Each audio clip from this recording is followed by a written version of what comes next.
Welcome to Masterclass 2020. My name is Jacqueline. I'm the initiator, host for the program today, and I'm also a proud mentor for the new generation of public speakers and leaders. Before we get started, let's hear what they have to say about leadership and what it means to them. My name is Jenny and I'm a junior at Princeton Day School. I'm Lynn Sun, a rising 7th grader at Heritage Middle School. Hi, my name is Sophie and I'm going to be a sophomore at Montgomery High School. My name is Johnny and I'm a grade 12 at Mount Douglas Secondary School. My name is Grace Ren. I'm Aaron Shi. I'm Jennifer Gu. My name is Alyssa Wu. Hi, my name is Angelina Shi. Hi, I am Sophia Wang and I am a 10th grader at Melbourne High School. To me, leadership means to encourage team members to collaborate. Leadership means taking responsibility and supporting your team. To encourage others while also leading them in a way that inspires them. Influence others. It means to have a strong vision or goal. Somebody that everybody can look up to. It requires you to serve others before yourself. To hold together a group of people, no matter the size. It's the ability for a person to guide an organization. One thing that motivates me is the reminder that we're all continuously improving. As a leader, I want to be able to properly communicate information to my team in a coherent way. When I speak, it's an opportunity for me to tell others my opinion. I want to efficiently share my ideas, collaborate with my teammates, and inspire and impact others. I was not a great speaker. I thought that attending a Toastmaster club could improve my public speaking skills. Recently, I co-founded a student volunteer organization with a mission to help younger students succeed through one-on-one mentorship. I once led a group of friends to be entrepreneurs and establish a business. An example of me demonstrating leadership skills can be found in the multiple times that I've contributed and helped with the Gavel Club that I'm associated with. During coding camp, my team and I were asked to create a website and able to demonstrate my leadership skills by creating work schedules, clearly communicating my ideas with my team, and setting goals that we eventually reached at the end.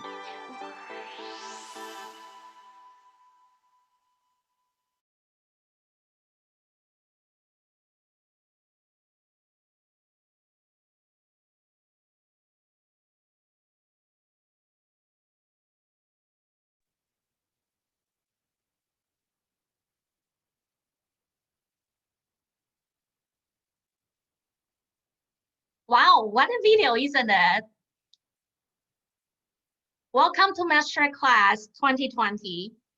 My name is Jacqueline Lee. Out of many titles I have or aspire to have, I like Chief Dialogue Officer the best. And this is also what I will position myself today, your Dialogue Officer and Service Personnel in Masterclass 2020.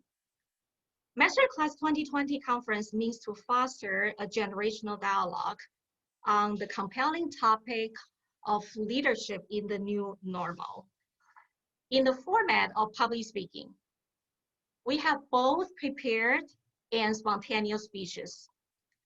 The keynote speakers and expert speakers we invite are also the iconic leaders of the generation and the field of expertise they represent. All the bright young faces you just saw in the video, well, except me, are also our select youth speakers, and they are in the age group of 12 to 17.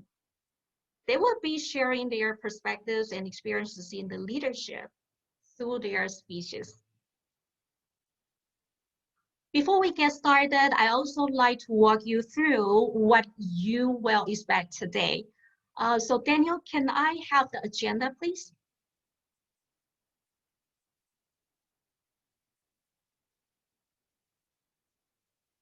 Okay, awesome.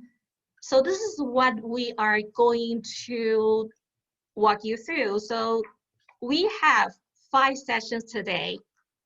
Session 2 will be the model speakers and a keynote panel discussion to follow. So session 3, Daniel, can I have a score down? Thank you. So we just finished talking about session 2. I'm sorry, can you scroll up a little bit? Appreciate that. Yeah, we are trying to fit it into one page. Yeah, so we're just talking about the model speeches and keynote panel. And there will be like, okay, 9:40 till 10:30 second. And you will get the chance to listen to the greatest perspective and the personal stories from each of our keynote speaker. And in session 3 through session 4, it will be the showcase from our select youth speakers. And once again, session 3, can we have session 3, please?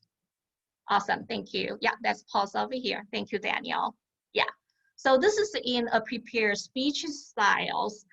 Each of our select youth speaker, they will be giving their prepared speeches. And before that, we also have a model evaluation done by our youth speaker as well. And at the end, from 11:05 till 11:17, so about like 10 to 15 minutes, we will have our expert speakers to give them constructive feedback. So that is about session 3. And session 4, which is the continued session of our youth speakers showcase. And for this part is a spontaneous speech. And in Toastmaster term, we call table topics. So we will get to see, we will have 4 brilliant youth speakers to talk on the topic that they get assigned to. And at the end, similar to the previous session, that we will have 2 expert speakers to give them the constructive feedback. And that will conclude our session 4. And at the end will be our closing and special acknowledgement session. And the whole session will be concluded over here. So in session 5, we will have the timers report, which is the standard Toastmaster format, and also we will have the general evaluation. So that is more for the evaluation on the general effectiveness of the entire conference. And at the end, we will have a closing remark. And we also have a bonus session for those who are interested in interacting with our speakers over here. You are more than welcome to join us with this bonus session. So they will be from 12 to 12:30. And once we get proceeded further, we will announce the details how you can join that session. And I guess until now, if we have any questions or we have any comments, feel free to use your chat feature, or we do have a Q&A. You can enter your question and we will have somebody taking care of that. And without further ado, are you ready for the story time? And let's get the dialogue started. Lots of people get interested in this conference is because, oh, I hear you speakers, Jacqueline? Well, the correct answer is Georgian. George is the president of Toastmaster International 2013 to 2014. And he's also the first Toastmaster International president from Taiwan or Greater China area since Toastmaster International breaking its ice in 1924. George is the current board of director with Toastmaster International and also the chairman of board of Sequoia Corporation and CEO of 5 business corporations. As an outstanding executive, George is also committed to promote the dialogue impact in Taiwan through CPN Foundation, an impactful nonprofit organization he set up. George is a walking dictionary of life. Having a dialogue with George is an absolute enjoyment that I will totally forget about the time and the 12 hours time difference we have. Without further ado, let's welcome George. George Yan, turning leadership on its head. Turning leadership on its head. George Yan. Well, good morning to you all. Unless you're from this part of the world like I am, which will be in the evening. Thanks to this new normal, I'm delighted to have the opportunity to participate in this Masterclass 2020 event. By way of an introduction, I belong to the so-called baby boomer generation, which means we came of age in the 1960s, long before many of you were even born, and not too long after the dinosaurs disappeared from the earth. The decade of 1960s was kicked off by a balladeer, Bob Dylan. How many of you know who Bob Dylan is, just as a generation check? Now, since I can't see the audience, I don't know the response, but I assume not many will. The song that he kicked off the 60s generation, which is also known as the hippie generation, or the generation of rebellion. It is called "The Times, They Are A-Changing." It is the battle cry that has come to be known as a generation marked by our rebellion and turning everything upside down. One of the poignant lines from this song is called "For the Loser, Now or Later to Win. For the times, they are a-changing." This line resonated particularly with me because despite the wonderful introduction by Jacqueline, I had a difficult time in my high school years. I was at best a mediocre student. And the reason why I was self-confessed not so successful in my high school years is because of two reasons. Number one was because I was chasing the wrong dream. My dream somehow planted in me by my father, who was an electrical engineer by profession. And in those days, it was assumed that engineering and medical profession are the only safe professions growing up in Taiwan under the martial laws at that time. So I took every math and science courses available. And it took me 4 years before I realized I am not cut out to be an engineer. So one of the lessons there is that if you choose the wrong dream, you will not do well. So that was my way of explanation. The second thing was my English was not very good. And my freshman English teacher would have me stay after class to tutor me on my English grammar, which I had a difficult time with. Now, can you imagine decades later, as I was begun to step into the role of international president in the convention in Cincinnati, I wrote my English teacher to say, remember that dunce that you asked to stay behind to tutor English grammar? Well, guess what? He's going to be now the international president of Toastmasters International. She said she didn't remember that part of it, but it was very painfully clear to me. Now, Toastmasters quickly came into my life for about 30 years, and because it is something that resonated with me. So from the 60s generation, everything was turned upside down. We come from earlier, throughout most of humanity, leadership is pretty much authoritarians. And for many of the Chinese students here, almost since the times of Confucius. So it was also in 1970 that Robert Greenleaf, which is a Quaker from Pennsylvania, who spent his career working at an organization in AT&T there in New Jersey. And he came up with this book about servant leadership, which essentially turned the traditional authoritarian style of leadership on its head. And it's a philosophy that anybody can serve. Anybody can be a leader as long as they have a heart of service.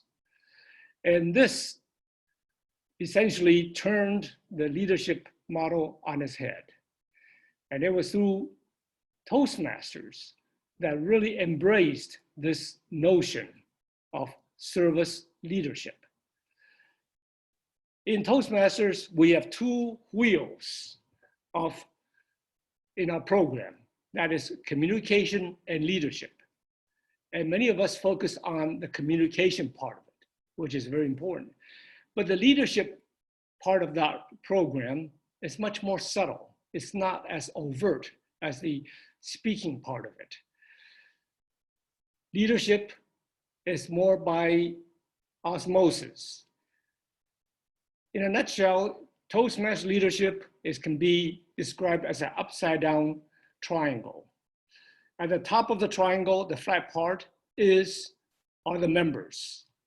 And then the leaders, all the way down to the club president, which is at the bottom, and international president, ultimately. So the leader is at the bottom serving the members, the rest of the organization. This essentially turns leadership on its head. And it is a program that over time has changed the way I behave. After I've been in Toastmasters for a few years, some of my old employees said to me one time, he said, "George, you have changed your leadership style since you joined Toastmasters. You have become softer and much more a different style of leadership." And that was sort of awakening from somebody who's observing me and watching me in my leadership position. And then my own children has also noted how I have softened in our relationship. So there is the practice of the new style of leadership is by osmosis, gradually come into our daily life. And really, as I was introduced, I am the chairman of 7 business organizations as well as a foundation. Now, the question is, the traditional leadership, it is almost impossible without burning one out to lead this kind of organization. The way our theme is grow through empowerment. My role as chairman is more to support, to coach, and let other people grow in their role as leaders. That's a philosophy that has worked for me over the years. And after 25 years of this practice, I can say it's worked remarkably well for me.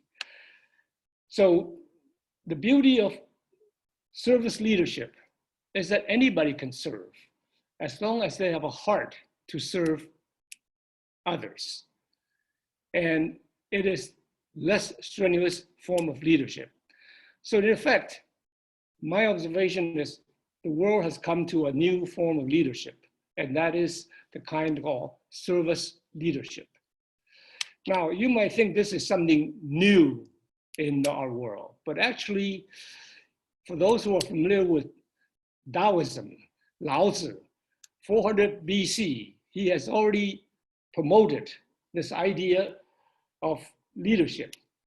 He said, the highest type of ruler is one whose existence the people are barely aware. In other words, it's a leadership that is really very subtle and in the background. So the final thing that we say is when the task is done, is accomplished, all people will say, we ourselves have achieved it.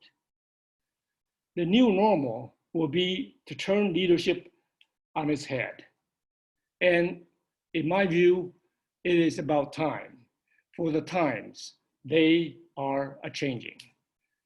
Toastmaster of the day. Thank you so much, George. Now we will proceed to the next keynote speaker, Mariel Lewis. Well, I shared the story when we had the first masterclass in 2019 that I called Mariel Shifu. And this is inspired by the figure Master Shifu in the movie Kung Fu Panda. Mariel is the master figure to me in many ways. And the idea of masterclass actually was him being my Shifu.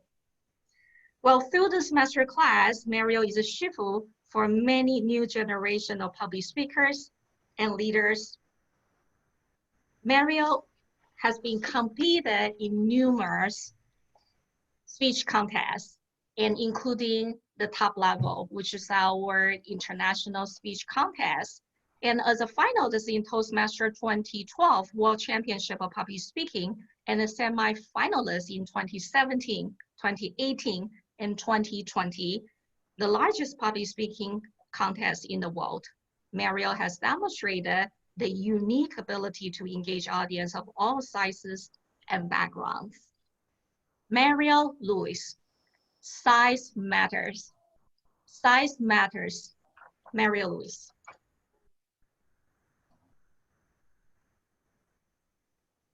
I was hanging out with a few friends when my girlfriend got hold of my driver's license. After scanning it over briefly, she lets out this. Someone lied to the DMV. You're not 5'7". You're not even close. In that brief moment, she jokingly uncovered my insecurity, bruised my fragile ego, and started down the path to becoming an ex-girlfriend. Madam Toastmaster, and anyone who has stretched the truth just a little, I am vertically challenged. You can't see I'm online, but I'm short. And I have been this way probably since the day I was born. But for most of my life, it was my insecurity from being short that was causing me to come up short. Is your insecurities causing you to come up short? We all have insecurities, self-doubts about the way we look, who we are, how other people view us. For me, it started at an early age. As a child, I began to realize that there were things I'd never be able to achieve, such as dunking a basketball, retrieving books from the top shelf, or dancing with girls wearing stiletto heels. The truth is that over the years, the teasing and the bullying chipped away at my self-esteem. As a teen, I became chronically shy and withdrawn. Because of my insecurity, my voice was effectively silenced. To comfort me, my loving mother would hold me and remind me, saying, "Baby, your height doesn't matter. Focus on the size of your dreams." Her words motivated me as I ventured into adulthood to take on the challenges that life would offer. But whenever I experienced disappointment, whenever I experienced failure, my height would become that crutch that I would hold on to. For example, if a girl wouldn't go out with me, it was because I was too short.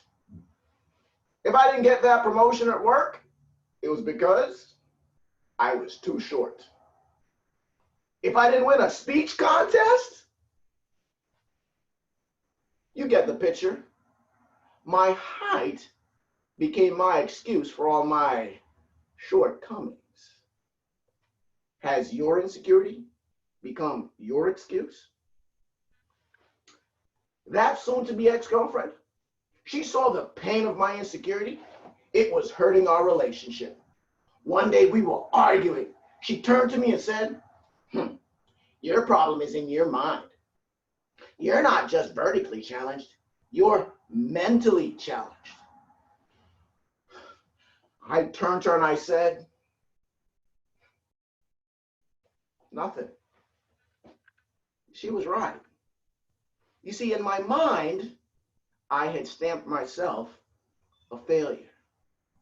You see, I have since learned the height on this driver's license, it never mattered. My insecurity came from within. To overcome it, I needed to create a greater vision for my life.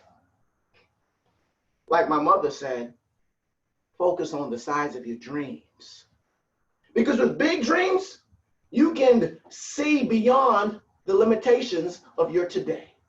You can see over the obstacles of your today. You can see through the challenges of your today, and you will find the promise, the potential, and the possibilities of your tomorrow. It was with that new understanding and that new vision that I finally began to get past my insecurities to find personal acceptance. The ability to love myself, all 5'5" and a half of myself, not in spite of who I am, but simply because of who I am. So what if I'm not tall, dark, and handsome? For me, 2 out of 3 is going to be okay. But friends, the path to personal acceptance is neither straight nor is it easy. That soon-to-be ex-girlfriend, I married her.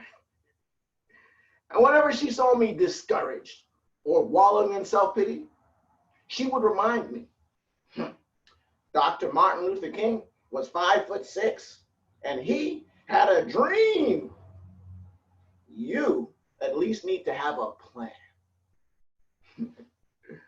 By surrounding myself with people who provided me with words of encouragement, I built my self-confidence and eventually found my voice. Now I can stand up tall and pursue my dreams in front of you. So my dear friends, what is your insecurity? What are you doing to overcome it? Create your new vision.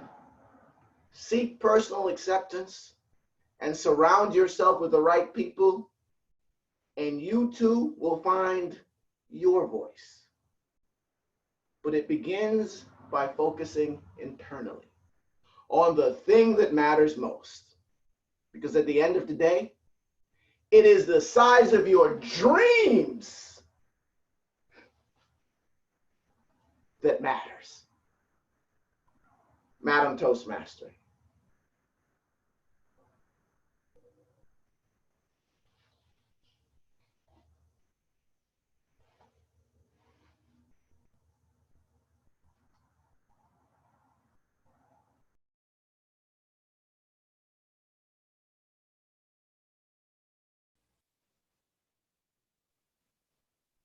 I'm talking to myself. For those that you see, a beautiful girl is holding a caller card. So this is a timer card in Toastmaster. So for prepared speech, we will signal the speaker at the 5th minute, 6th minute, and also 7 minutes with a different card, green, yellow, and also red, just for information. And our next speaker is Diana Chow. Knowing Diana is a very wonderful experience, and the experience having a dialogue with her is even greater. Diana is a nature-born storyteller. When having a dialogue with her, I found myself not feeling odd anymore, being called Ayi, aka Auntie. Our virtual connection began in late 2019 before she took the trip to Singapore as an exchange student from Princeton University. And our conversation was deepened when I spoke to her about the idea of having a Masterclass 2020 conference that could foster and amplify the positivity of the younger generation in our community.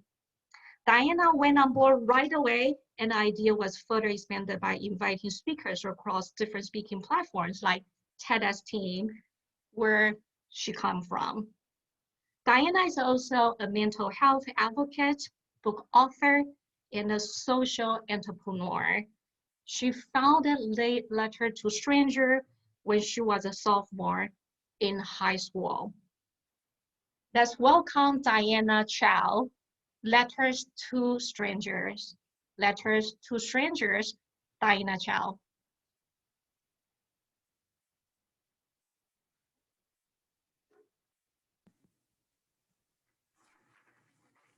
Stranger. I don't know what to write, so I just pull on the bevels of the laptop keys with my fingernails. I pull and pull and pull until it starts to hurt. And I stare blankly at nothing until tears well up again, and I sob so hard and wonder if my heart is wringing itself dry. A hot cold bursts up my arms, an elephant wakes up in my head, and I can't think around it. I wonder what would happen if I just tore this elephant out, dumped it onto a stretcher, and shipped it out of my brain. How would that weightlessness feel like? I should stop this here, probably. I can feel myself slipping. I don't know, and what are you gonna do about it? What am I gonna do about it? I wrote that letter for myself. At 14, I still dabbled in bedazzled hairbands and wore t-shirts with neon slogans like, "You're looking at awesome." So when pain poked me all over like a scientific specimen, it was as if depression and bipolar disorder had stitched a stranger in my place. I wrote that letter to remember that despite what everyone else said, what I felt was real. Legitimate. Still me, just in the midst of trying. What I know now, and I didn't know back then, was that I wasn't alone, and I'm not alone. 50% of all lifetime cases of mental illness began by age 14, and 75% by age 24. Suicide is the second leading cause of death in the US between ages 15 to 34, and I almost contributed to that statistic. See, hurt people hurt people. How true is that? My father and my family grew up with intergenerational trauma. My dad has a long scar etched into his body from a childhood beating that left him alone and bleeding, not a result of hate, but a twisted, passed down motion of love. This is not unique to Chinese culture, and I want to emphasize that to demonize a culture is to choose ignorance. And I am so proud of my heritage and everything that it has ever taught me. But as a first-generation immigrant, as the daughter of a traditional Chinese medicine doctor, stigma has a bit of a different taste. And eventually I grew tired of washing it down with milk. See, so sometimes I see long, short robes, I see flashbacks, frostbite crawling up my thighs, my eyes glazed over my head, buried in external shadows, speaking of God I didn't believe in, to not let me pass him, to not let him see me. Am I alive? Am I alive? Am I alive?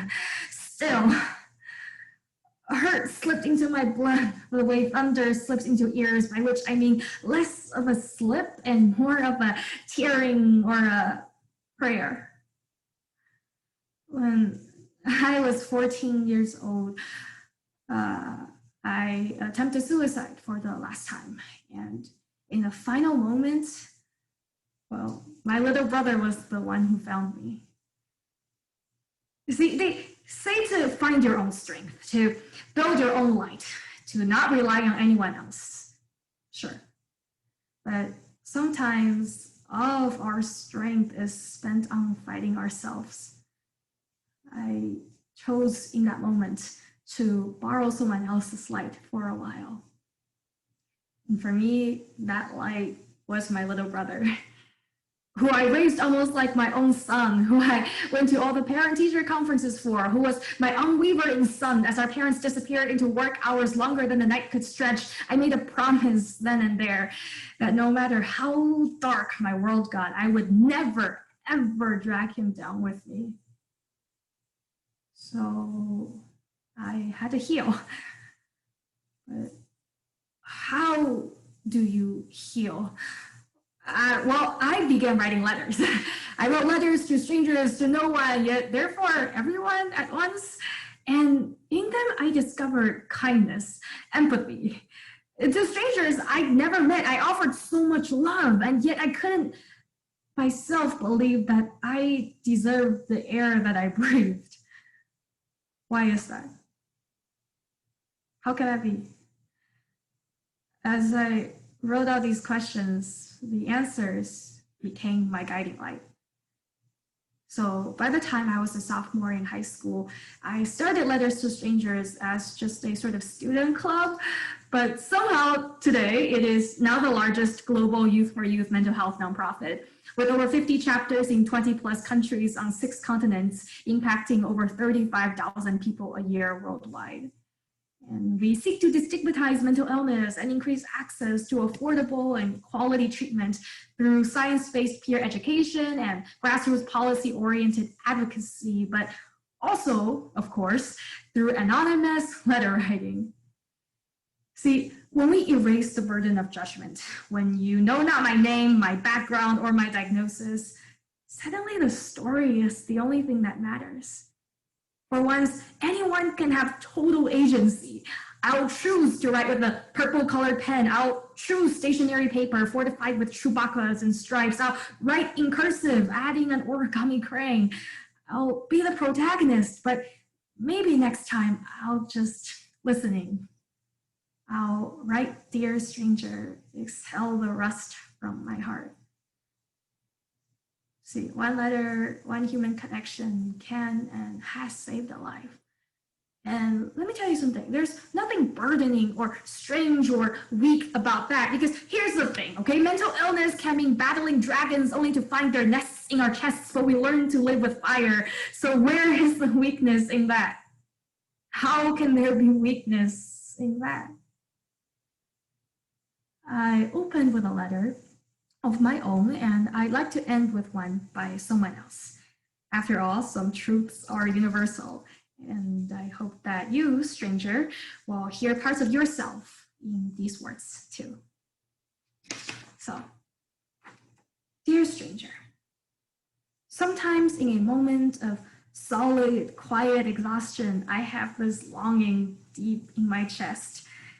I want nothing more than to sit in a temperate field, soft sun alighting on the thin stalks of grass and mellowing through my bones. I want simplicity. I want to be able to breathe again, fresh air to expel the stale from my lungs. I miss the slow breathing, the pillowing, billowing sanctity of mornings before duty and before wakefulness. These are my stranger's desire. So what are we without something to cling to? Love, a stranger. October 23rd, 2014.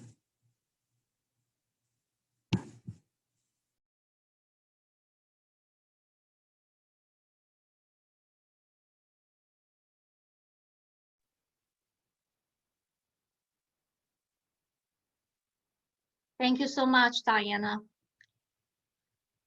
I think we are all at the moment in the story that you were sharing the younger self and the initiative that you decided to take to reach out to strangers. Just kudos to you, to the Shreds, and also such a powerful message that you share with us all. My eyes are wet. And this is not the first time I'm listening to your speech, but every time I listen to that, my eyes get wet.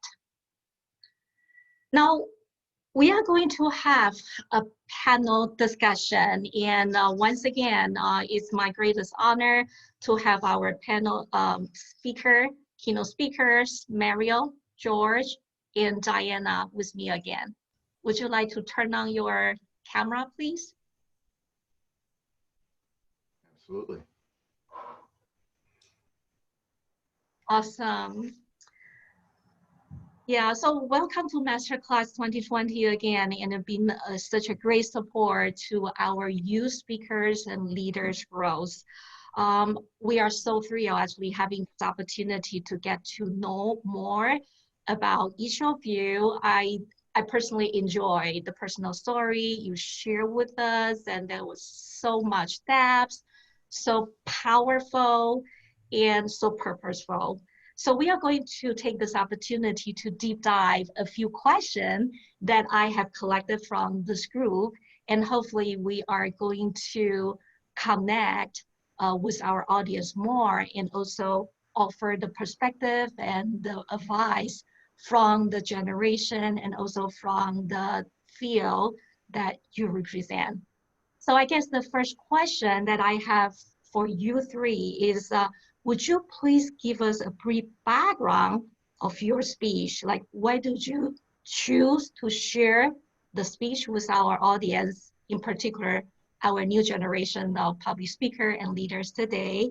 And what is a major takeaway for our audience? George, would you like to take that question first? Okay, I'll be happy to. One of the things I discovered about speech making is really, it's about self-talk. It's about self-reflection. When we make a speech, we're really exploring the important essentials that make our life. So my speech comes out of really a bit of my background, but also what I've come to discover, what has worked for me, what is the journey that got me to where I am. So this is the wonderful part about speech making. It is reflective and it's therapeutic. Back to you. Great. I'll go next. I wanted to share this story, and I want to acknowledge George and Diana, amazing speeches. Thank you for sharing so much, a great story about yourselves. And what I see is that our journeys are similar. They're different in that they had different points and different experiences, but they all have, we weave together the same viewpoint that we've all overcome certain challenges that we've faced, and we're much better people as a result of that. And we're now sharing our stories to help other people get better. So my story was just simply about a personal insecurity I had growing up. Just as being a small, undersized kid growing up in New York, I just never felt sufficient. I never felt enough. And I just wanted to share the 3 points that I wanted to communicate is that I first had to create a vision for myself. And George talks about being a visionary in his work and creating a vision. And then the next step was just learning to accept myself. I am who I am, and I'm going to love myself for who I am. And then secondly is surrounding myself with the people that are going to make me a better person. I think for Diana, that was her younger brother. So those 3 steps were just instrumental for me getting over my insecurity and just taking any other potential insecurities that I can have. So for me, that's going to be my road to success going forward. Yeah, I mean, that's basically everything I would have said. I guess also it's sort of an exhalation of sorts of all the thoughts and emotions I've gathered for a long time and just hidden deep within me. Especially if you grow up feeling like you can't tell your story because you're scared of how people might perceive it, etc. Letting your speech be a sort of way to almost like, I forget what the name of the theory is called, but I know there's this theory that's used in acting where you take on like another character to then discuss issues that are actually personal to you. And as you take on the role of this other character, because you're in the mindset of like a fake character, you're more open about what's really going on and you're more reflective. And so even though you're adopting the role of another character, you're actually diving deeper into what yourself is experiencing. and thinking about. And so for me, speech writing and performing is kind of like that, where I'm still myself, but I'm kind of taking on this persona that's not necessarily who I normally am. And through that persona, I feel more, I guess, brave in a way to share my story. And that is so beautiful. So all the stories actually connected together from different generations, and each of you reflects values and also norms that you personally believe, and perhaps the generation you represent as well. Just want to thank to you again, for the great offering and the sharing with our audience. The next question that audience might want to know about your opinion, like, okay, oftentimes we feel that we are not seen or being heard enough at home, school, or groups that we are affiliated with. Youth group might be one of them. What is your advice for the newest generation of speakers and leaders to own their voice and also gain visibility? How about Diana, since you are the youngest one in our panel? Would you like to take this question and offer your perspective, like any advice or encouragement or any tips? Yeah, sure. Well, I think, okay, so there's a lot of talk, I think, in the media, et cetera, and the public discourse about focusing your message and your actions on your why. And I think that's really at the core of it, where, you know, in terms of gaining visibility or raising your voice, firstly thinking about, well, why do you want to gain visibility? What do you want to gain visibility for? And what do you want to use your voice to say? Just being really clear and reflective about the things that you're pursuing and the reasons behind your actions is going to provide you with purpose and clarity and stability. And that's really important, because a lot of times the reason why people stop raising their voice is because something hits them and tries to shoot them down. But if you're very stable and clear in the reason why you're pursuing this, then you can always refer back to it to help you stabilize yourself and keep on going. I learned something from Diana. How about Shifu? Would you like to take this question from the audience? Sure. I think Diana stated it quite well, but what I would add is that it's just critical for you, no matter who you are, to share your voice, because there's always someone going through the same experiences that you have. And you might provide new and unique solutions to a problem that someone else has. One of my good friends, who's actually also one of the evaluators later today, Mark Williams, always talks about whenever you open your mouth, you have the opportunity to change a life. So you might be positively impacting someone in your audience no matter what. And even if you don't connect with someone in the audience, the first life you will often change when you speak up is your own. So from that perspective, you always have something to offer when you speak up. So don't be afraid to. Just know in the back of your mind that you're making a positive impact. And thank you so much for quoting our Mark. And I know that we can't wait to meet with him and also listen to his professional advice as well. Yeah, and George, as a leader of Toastmasters International, do you have any advice for the newer generation of public speakers and leaders? I would just like to add on to or piggyback to Mario's comment about share your voice. And I'll take the opposite of that. It's called share your listening. Now, listening is an equal part, but oftentimes underappreciated power of the communication. And I'll just share one of my poignant experience as international president. I had the privilege of visiting a prison club. And the Toastmaster evening was about a 50-year-old man. And he spoke to say that he has been in prison since the time when Jimmy Carter was president. Now, you can just figure how many decades that was. And what he said is that all through his life, nobody ever listened to him. But here in Toastmasters, you have 20-some people giving their full attention for the 7 full minutes.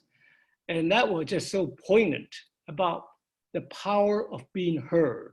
Oftentimes people felt neglected, unrecognized because they have not been heard. So sometimes we just lend our ears and truly listen. There's so much power in that silent communication. Jacqueline? Power of being heard. I Yes. just allow that, you know what, to like, okay, reflect and kind of like a reflush, because that is something that I miss a lot. And thank you so much for reminding me, either, you know, for my Toastmaster meetings, because oftentimes we probably get ourselves so busy, like preparing for our own speeches or evaluation, but not really lending our ears to the speaker or in our daily communication. Thank you so much. Yeah, that is really touching story. In our next question, I guess there will be a little like, okay, person specific. So this is a question for Shifu. Congratulations, you know, for finishing your World Championship Speech Contest semi-finalist again in 2020. It is the first time that you participated in the virtual, like, World Champion Speech Contest. And how did you help yourself adapting to this new normal for competing in any contest experience to share? Absolutely. This was a very interesting year. So after all of the years of practicing and learning how to speak in front of an audience, whether it be an audience of 20 people or where I was privileged to present in front of an audience of 2,000 people, this was a new muscle that we had to learn how to develop, because the online platform is just something that we've never really had to pursue before. So just like with anything that I pursue, you have to lean on other people who can help you build that skill set, because when you're learning to speak, it's critical to have a coach.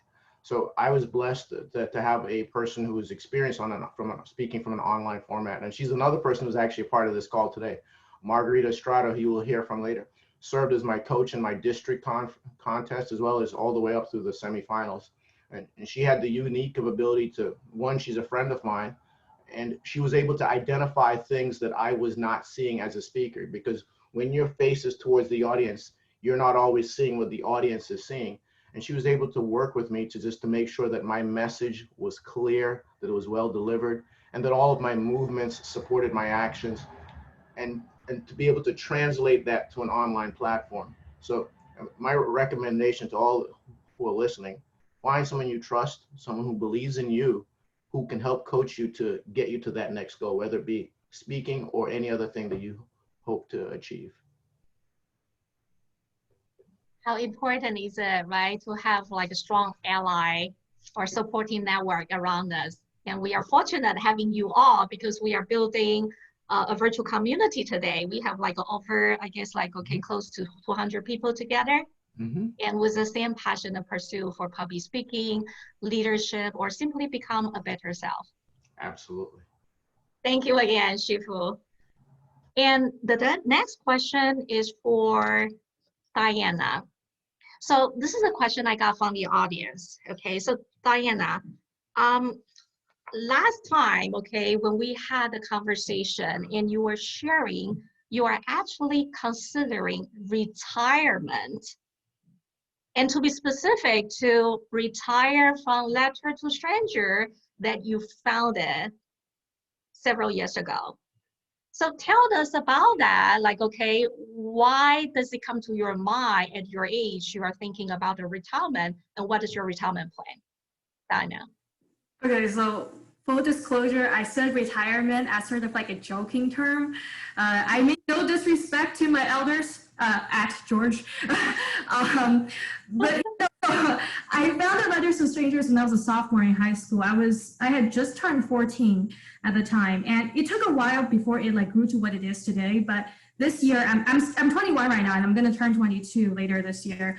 And I just feel like I really want Letters to Strangers to be something that centers on the youth for youth mental health voice. It's the reason why I created it in the first place, because when I was going through my bipolar diagnosis, at that time, there was, and there still really isn't, any global youth for youth mental health sort of movement. So that was like structured. And so that's what I wanted to be focused on. And I feel like at a certain point, I don't feel comfortable considering myself as like a youth anymore. I think I can still maybe push the envelope for a few more years, but at a certain point, like, you know, I gotta hand it off. And so that's really what I mean by that. And I think that's also just a part of life in general, right? Like learning when it's time to let go, learning when to keep going forward, when to step back, how to be sustainable in all your efforts and your well-being, etc.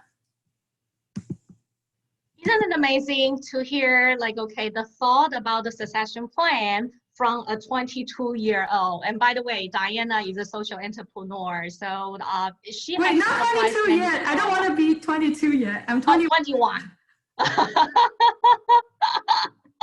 My bad, 21. Yeah. But thank you so much for sharing the thought. And we also have call to action later, right, Diana? Awesome. Yes, exactly. Y'all can join me, but you can see that in the video that will be coming up. Hey, okay. Looking forward to. And the last question is for you, George.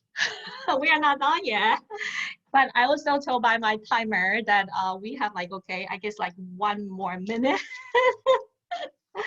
Yeah, to finish. Well, George, I guess the audience actually is so interested to know, like, okay, since you are the only Taiwanese, or, you know, what the leader from the Greater China area, being, you know, the top of Toastmasters International. So wondering that what is your advice for young talents, you know, who are aspire to break the bamboo ceiling and have a seat in the C-suite and could be Toastmasters International as well? George, yeah, yes. You want to unmute yourself. Yeah. One of the things that I find endearing about Toastmasters is that it is so accepting, it is colorblind, it is so international, and I feel like I belong there. And that's what gives me a tremendous encouragement that made me a lifer in Toastmasters. And when you think about it, it didn't come easy. Women were not admitted to Toastmasters until 1973. And when I was international director, it was called DNARs, Districts Not Assigned to Regions, which means, the way I put it, the rest of the world. And now we really have gone international with multi-languages besides just English, in terms of from Hindi to Chinese, simplified to classical and so forth. It is very truly international. And it's come a long way. You know, when the word international was added by Dr. Ralph Smedley, only because they have a club in Canada, in Vancouver, and they call it international. Now, about 50% of our membership are outside of North America. So I find that very embracing, and I felt very comfortable, a place to grow. Thank you. Yeah. And any advice, like the final piece for our younger generation of speakers, George, you know, to get to where you are right now? Well, in the C-suite. One advice is that I learned that I don't have what it takes to be to international championship, the tenacity and the hard work. So I find it easier to go the leadership track. I don't know how Mario feels about that, but and it's always been an excuse. Since once I got a leadership track, I cannot compete in the club or district level or internationally. So naturally, I just went up the leadership track. Now, the story I would share is that believe in the impossible. When I was campaigning for second vice president at the time, I did not get nominated, to my surprise. And my mentor, a past international president, said something that changed my destiny. He said, George, this is more than about you. I go, whoa, that stopped me thinking. I thought this is about, it's not about my ego. So mentoring can really make a difference in terms of changing course. So yes, like good public speaking, you need a good coach and mentor. Thank you so much, George. Yeah, we got like all the tips we need, you know, for planning for the next step, and it could be in the near future. Thank you so much. And I know that we have more questions. As a matter of fact, this is how big actually the list look like. So I guess some of the questions, you know what, we can move it to our networking session at 12. And I guess this is a time for us to take a short break, and we have like two terrific videos to share with you all. And we will be back, let me see, 10:37 as promised. Yeah. So Daniel, you like, can we have the first video, please? Thank you.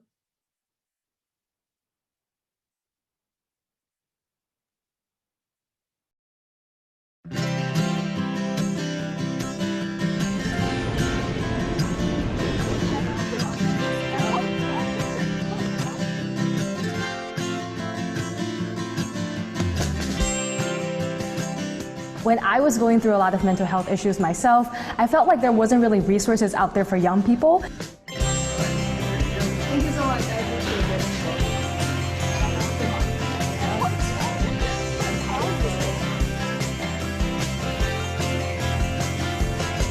it. Letters to Strangers is a global youth-run mental health organization, and we try to destigmatize mental illness and increase access to affordable quality treatment.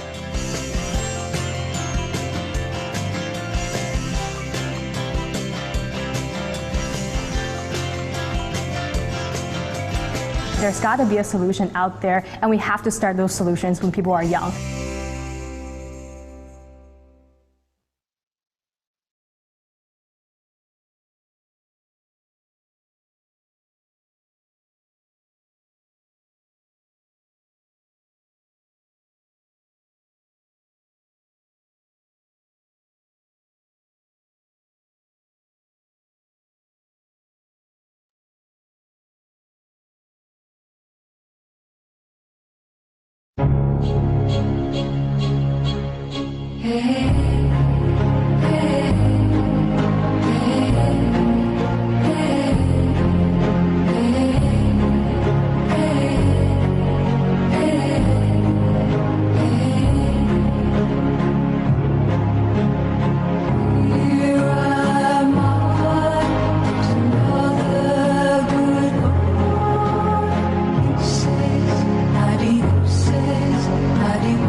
And do you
Well, I guess this is time for us to come back, and I know that we don't have enough because the both organization, they are very, very influential, very impactful organization to the field they represent. One is Letter to Stranger that Diana just called to the action. She will be retiring, and the organization will definitely need more volunteers. And this is like a youth helping youth organization. So please check it out. And the second one is CPEN Foundation, the foundation that George is the chairman with, and we are very honored that the CEO for the foundation, Jury Wu, is also with us today. So again, this is a great organization promoting the dialogue, so dialogue impact in Taiwan and also in like the international community. So feel free to check it out and pledge your support. And now is the baton will be passed to the generation of younger generation than Diana. So let's hear their personal stories and perspectives about leadership. Before we proceed on the youth speakers showcase part, I would like to introduce my session partner, Grace Rand. Grace is our audition committee lead and also VP of our Toastmaster Global Club called USA, United Speakers of America. She's a 15-year-old high school student with Montgomery School in New Jersey, a baker, and also a violin lover. Grace, the space is yours. Thank you, Jacqueline. So first, we're having a model evaluation done by one of our youth speakers, which is Aaron C. Aaron is a rising junior at Montgomery High School. He is also an officer of the United Speakers of America Toastmasters Club, and through his time in the club, he has learned so many valuable public speaking and leadership skills. And this is Aaron C. Model Evaluation. Model Evaluation, Aaron C.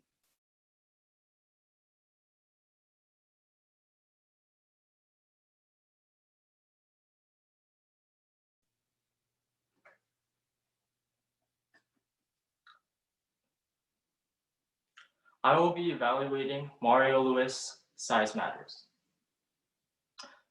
Wait, you're telling me to now evaluate an international Toastmaster champion? Wait, you're serious? I better start preparing. I better start doing my research. I'll start watching videos of Mario Lewis from 2012 to last year's Masterclass. After watching all of these videos, I found something that ties all these together. His family. Now, whether the speeches be humorous or motivational, they all have one thing in similar, mentioning and using his family to convey his message, whether it be his wife, his daughters, or in this case, his ex-girlfriend. Now, using your family creates a relatable experience, and in turn creates a relatable message to the audience. In his speech, he shows that insecurities can happen to everyone since it happened to him already. And through his family, it makes the message even more powerful. I would also like to commend his gestures that he used in his many speeches. Of course, gestures enhance the amount of speech, even though they're very subtle and you're likely to easily miss, such as when he chipped away the woodblock, when he started dancing, and when at the end he pointed at the audience. This creates an experience that is interactive for the audience and allows them to exactly see what they are hearing. There is a lot of vocal variety in Mario's speech. When he is shy in the beginning, as a child, his voice is soft and it's not as audible. But when he is motivated, he has huge, vibrant voice, and his arm gestures move a lot, and he uses his entire space to his advantage. Now, I particularly liked the part with his ex-girlfriend. He creates a character by both using gestures and vocal variety, having his hand on his hips and yeah, it creates a humorous character that I think many people laughed at, even though, you know, it's kind of a tough crowd this time. Now, I know I'm supposed to only evaluate Mario's speech, but I like to commend George and Diana's speech. They were both amazing and delivered a great message. I know they already said it during the panelists' questions, but all three speeches presented a journey that the audience had to walk through. George is a mediocre student to an international president, an insecure boyfriend to a proud husband, and a lost person to someone who is found. I think these journeys are really impactful and bring the audience on a huge trip. Now, in conclusion, for Mario's speech, his conclusion wraps up tightly with the intro by showing his driver license once again to show something that the same prop, but with a different meaning now. Not that he is short and that his insecurities are no more. He ends by asking a few questions to the audience, allowing us to ponder the things in the message he delivered and gives us advice on how to proceed. Overall, I think this was an amazing speech done by Mario, and I would love to see more. Thank you. Thank you, Aaron, for your great evaluation. Our first youth speaker giving a prepared speech today is Sophie Wang. Sophie is 15 years old and she is a rising sophomore at Montgomery High School. She's been a part of Toastmasters for 3 years and is actually the current president of her club. One of her favorite things to do is baking, and she also loves to bullet journal during her free time. And this is Sophie Wang. Why is there so little female leadership? Why is there so little female leadership? Sophie Wang.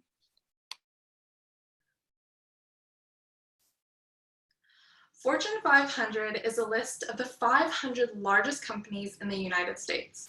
Out of these 500, can you guess how many are led by women CEOs? The answer is 37. 37 out of 500. That's only 7.4%. To many of us, it isn't even much of a surprise anymore. In so many parts of the world, the concept of leadership is so masculine that many people struggle to name one female business leader. So I'm going to give you all a small test. Can you name a female business leader in tech? Did you think of Susan Wojcicki, CEO of YouTube? Did you think of Sheryl Sandberg, CEO of Facebook?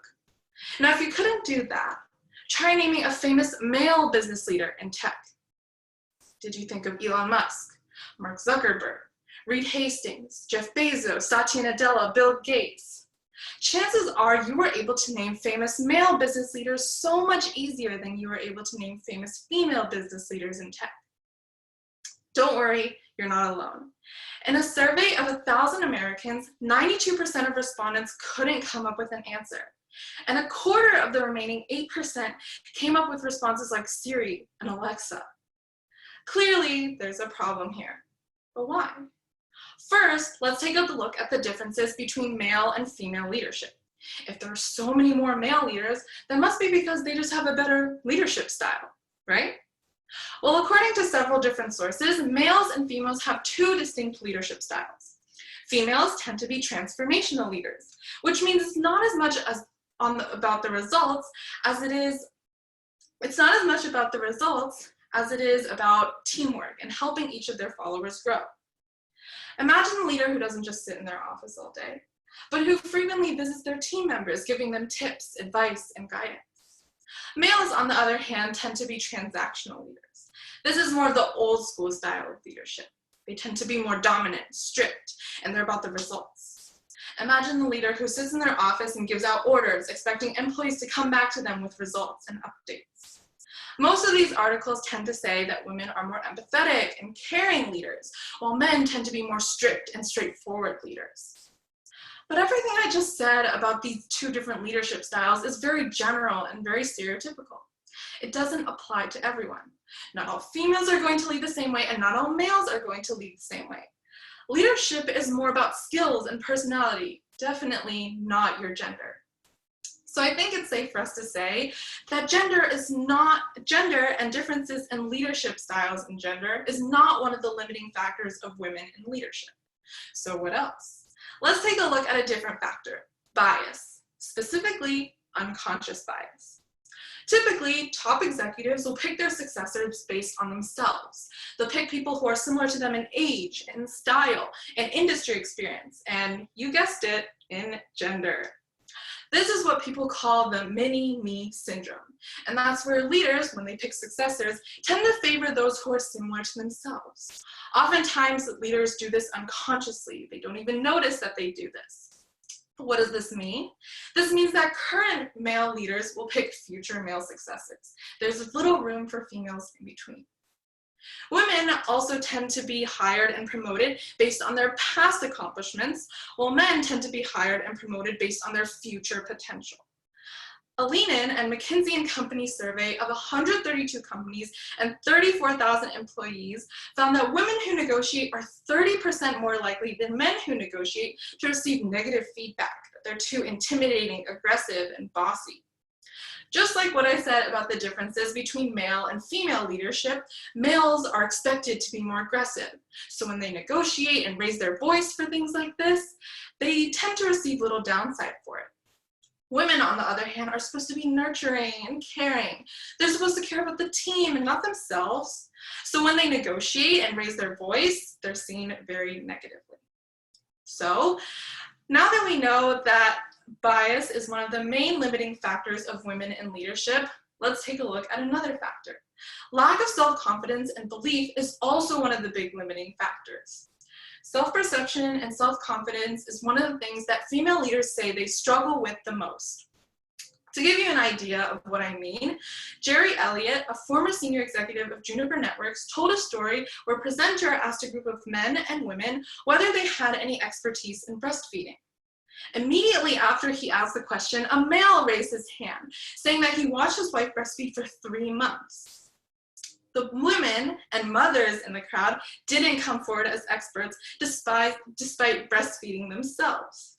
Women tend to be harder on themselves, while men tend to exaggerate their confidence. Whenever applying for a position, women will tend to hesitate for something, while men tend to have more self-confidence and just go for it. Because of this lack of self-confidence, women tend to miss out on great opportunities. So in the end, there are countless of reasons why there are so little women in female leadership. But that doesn't mean it can't change. 20 years ago, there were only 2 female CEOs in the Fortune 500. 2 years ago, there were 24. Last year, there was 33. Now, there are 37.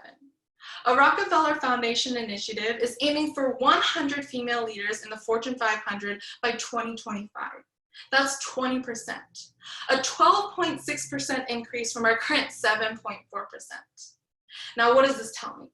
That we're aiming too high, we're being too ambitious, that we need more time, that current young females like me aren't able to reach those top leadership positions. No, it tells me that while we've got a long way to go, we shouldn't give up. Thank you. Thank you, Sophie. Our next youth speaker is Lynn Sun. Lynn is only 12 years old and she's actually our youngest speaker today. She is a rising 7th grader attending Heritage Middle School. Other than public speaking, Lynn is also super passionate about art, and she has won both international and national awards in art. And recently she has become interested in digital art. And this is Lynn Sun, Being in the Moment. Being in the Moment, Lynn Sun.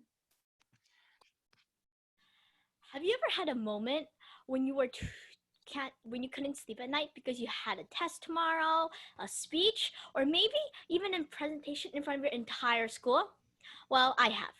That's why today I'm going to be talking about being in a moment, because you will feel calmer in a moment, you will improve on many aspects of life, and you can also discover your new self.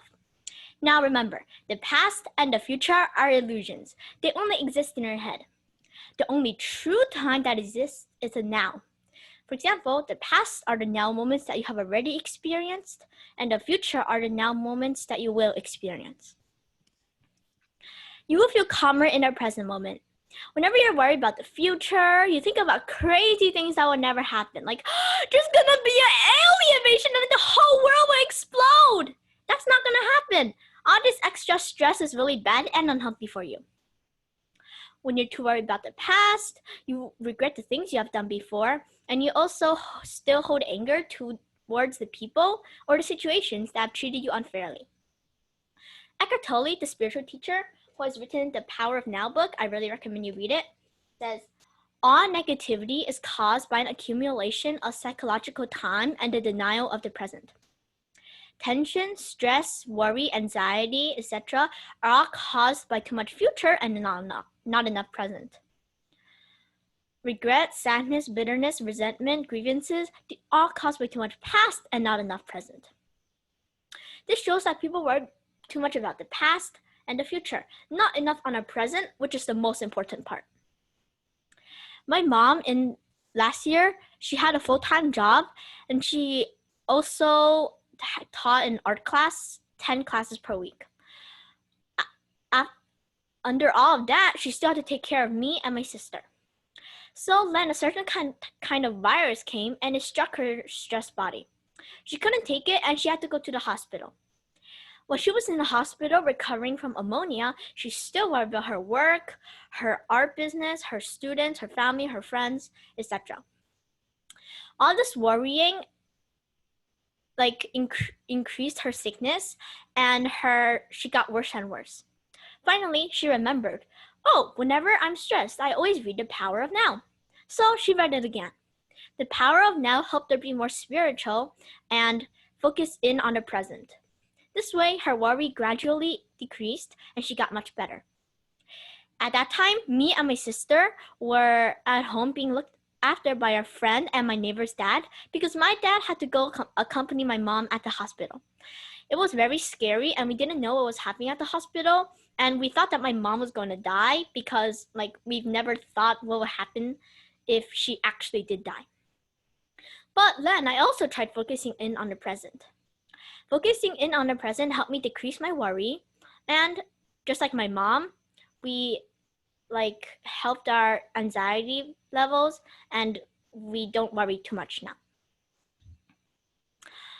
My second reason is that you will improve on many aspects of life if you focus on the present. Like we said before, focusing too much on the past and the future are not good. In my science class, my teacher, she told us all to write and present a speech on environment. I'm a penguin lover, and the environment's a really important subject for me. So that night, I researched, I wrote my speech notes, I practiced, and then finally, the day came. My legs were trembling, my hands were shaking, and my head felt like it was going to explode and break into tiny little parts, and I would forget everything that I was going to say. But my head did not explode, and I remember what I was going to say. I focused in on the present and I felt much better. Then I started talking. It actually wasn't as bad as I thought it would. When I was talking, I only felt passion, excitement, and a sense of satisfaction that all my hard work had paid off. So if you focus on the present, you will be really successful and you will also improve on many aspects of life. My final reason is that you can discover your new self. I know everybody has experienced moments when they're experiencing negative emotions like sadness, bitterness, disappointment, etc. At this type of time, you just have to focus in on the present, focus on your body, relax every muscle, and focus on your breathing. Breathe steadily. Then imagine a place you want to go. It could be any place, from your favorite mall, to the forest, to the beach. When my mom was in the hospital, she thought about going to the beach with my family. After you're done, you will feel really calm, self-confident, and you're ready to change the world. So today we talked about being in a moment because you will feel calmer while you're in the moment. You will improve on many aspects of life, and you will also discover your new self. And as Alice Morse Earl says, yesterday is history. Tomorrow is a mystery. Today is a gift. That's why it's called the present. Thank you. Thank you, Lynn. Our last youth speaker giving a speech today is Jennifer Gu. Jennifer is 15 years old and she is a rising sophomore at Montgomery High School. She's the current president of the United Speakers of America Toastmasters Club, and she is also the president of the Princeton Learning Experience Gavel Club. She enjoys helping others reach their own public speaking goals. And this is Jennifer Gu, Becoming a Leader. Becoming a Leader, Jennifer Gu.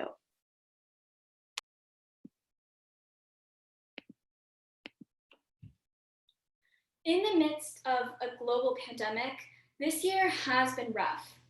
We're separated by physical distance to protect ourselves, our families, and our communities from COVID-19. We can't do things that we used to. A normal summer for me means going to camp with friends and traveling to different places. Definitely does not mean staying home all day long. But physical distancing doesn't mean social distancing and isolation. We can still learn to support and connect with one another in this new normal. Going back to 2017, when I was 12 years old, I joined the United Speakers of America Toastmasters Club. My initial goal was to overcome my fear and become more comfortable with public speaking. I worked hard on all of my speeches and I went to all the meetings. A few months later, I joined the East Country Gavel Club, and by joining 2 different Toastmasters clubs, I was able to give a speech in front of a different audience every single week. Gradually, as I got more comfortable with public speaking, I began to shift my attention from myself to the audience. Instead of worrying about if I was comfortable or not, I started thinking about if the audience was inspired, whether they had gained value from my speech, and whether I had connected with them. I was starting to think about how to influence my audience, a vision that was bigger than myself. When we influence others to reach their full potential, we're taking on a leadership role. Leadership is the skill of influence. By joining Toastmasters, I realized 2 important things. First was that I was not alone and that there were so many people just like me, afraid of public speaking. But when people tend to stay away from public speaking, they can't reach their full potential. In order to reach your full potential, you have to embrace public speaking. The second thing that I realized is that there's so many adult Toastmasters clubs in the world, and it's so easy to just go out, find and join one, but it's not the same for youth Toastmasters clubs. There are very few of them, and it's harder to find and join one. However, it's actually much better to boost confidence when you're at a younger age, and younger students adapt easier. I decided that I wanted to establish more Toastmasters Club for students just like me who wanted to practice their public speaking skills. And I wanted to do it on a larger scale, say global. I was finally able to initiate it in 2020. Early this year, I started the very first Princeton Learning Experience Toastmasters Club with the help of the PLE director, Sandra Jin. So I would like to thank her for her support, encouragement, and guidance. But every beginning is difficult. Running this Toastmasters Club was a lot harder than I thought it was going to be. In the in-person clubs I had been a part of before, families would take turns hosting the meetings at their houses, and then after the meeting, we would all have a fun time, eating snacks and talking with one another. Most importantly, all the members already knew each other. They were familiar and they were connected with one another. The parents were also heavily involved in the club, and they were strong motivators behind the whole drive of our Toastmasters Club. But in this new virtual world of Toastmasters, the parents weren't as involved, and the students didn't know each other because they came from different places around the world. As their coach, how was I supposed to motivate them? How was I supposed to lead them? But time was not on my side because soon I had to start the second branch for our Toastmasters Club. I decided that I had to make some changes with my teaching style. I made club rules and I made icebreaker activities and public speaking activities so the students could get to know each other better and practice their public speaking skills. I also tried to encourage the students, and it was then when I started to see some change in the club. People were participating more and they were preparing for their roles. I was super happy that my effort had paid off, and I was even more glad to see that my students were becoming more confident. They were improving on their public speaking skills. It was then when I also started to see an increase in the demand for our club branches. I had to start working on more efficient management systems, writing proposals, and making loads of different flyers. I also had to do interviews and orientations for our new coaches. It was a lot of work, and I realized I couldn't do it all by myself, and so I started up a management team to work with me. I also reached out to my fellow Toastmasters and invited them to become a coach at this new club. It was a lot of hard work, but it was definitely all worth it. Can anyone be a leader? Yes. Leadership is a skill that anybody can master. You can take on leadership roles in family events, school clubs, and even in communities. I know so many people that have taken on a leadership role during this pandemic. I've seen people become tutors, youth teachers, and others that even started their own fundraisers to help support our doctors on the front line. An important thing that I learned from this whole entire process was the importance of influencing others and having a vision that's bigger than just yourself, because that is what leadership is. I was able to accomplish all of this from the safety of my own study room, completely virtual. So as you can see, being a leader, even in the world that we're in today, is still possible. Remember, don't think of the pandemic as your obstacle, but rather an opportunity. So I challenge you to take some time in this new normal and start something new of your own. And remember to lead it well. Thank you.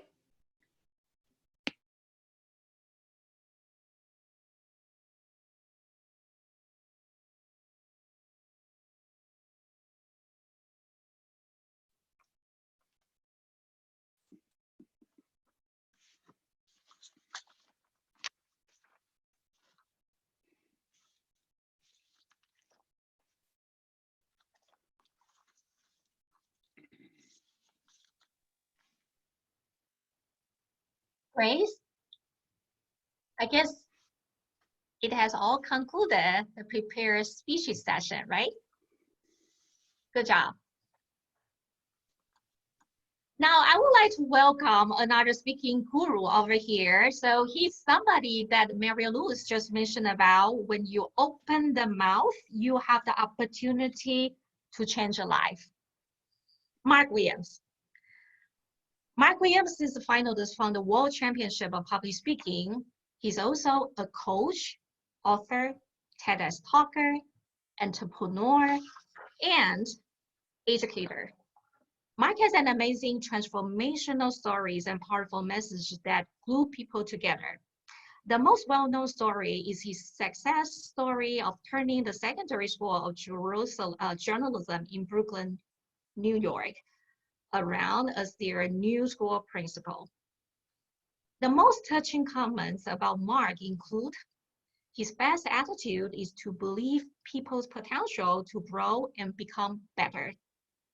And people also call him one of the most positive people you will ever meet. Mark founds Make Your Mark movement and program that Mark teach leaders how to express themselves in a more compelling way that people could have a greater influence. Mark will be our evaluator evaluating the School of Speakers. Let's welcome Mark. Jacqueline, thank you. Thank you for putting us all together. Thank you for everybody who's put their effort into this. And let me just say, I am absolutely floored by the youth speakers this morning. Oh, wow.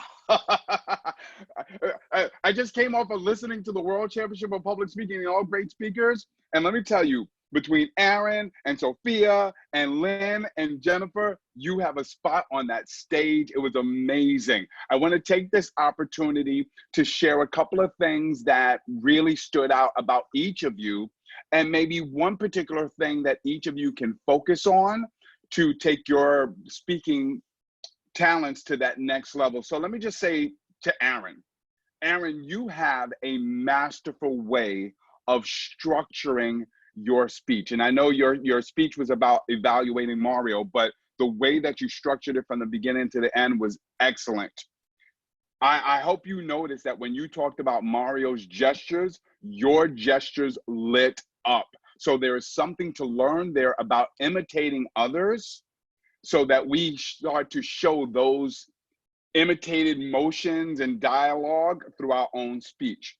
Aaron, I would ask you to embrace your next generational leadership and intellect by also sharing with our speakers like the Marios and the Jens and Dianes what could work really well from what they delivered with your generational audience. So use your generational wisdom to take their last generation messages to your current audience. Sophia, oh man, Sophia, you make me so proud as the daughter of my own, as the father of my own daughter CEO. I absolutely love the way you started off this speech. Can you guess how many women have led Fortune 500 companies? And the 37. You made the audience feel guilty, or at least you made me feel guilty. When you asked, can you name a female CEO? I had to lower my head. Can you name a male CEO? I had to lower my head. I love how you added the humor of, most people only think of Siri or Alexa as female leaders. Great humorous point, but it really ironed in your point. So I thought that was huge, absolutely huge. You asked us to, where are the men and women? Oh, that's what I wanted to tell you.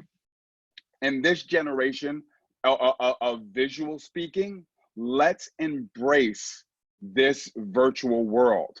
And what I encourage you and others to do is to think about how you are using this visual screen. A lot of us now stand in the center and we don't use all of the space. So think about how you can use the space in your speech, and think about where you place people. And I'm going to come back to that a little bit later on, but I'd like to also share with you, I love how you at the end brought back this point about the 37 women, and you said that the 37 women grew from 2 women. So you took a very down point and lifted it up and inspired us moving forward. So you did an excellent job.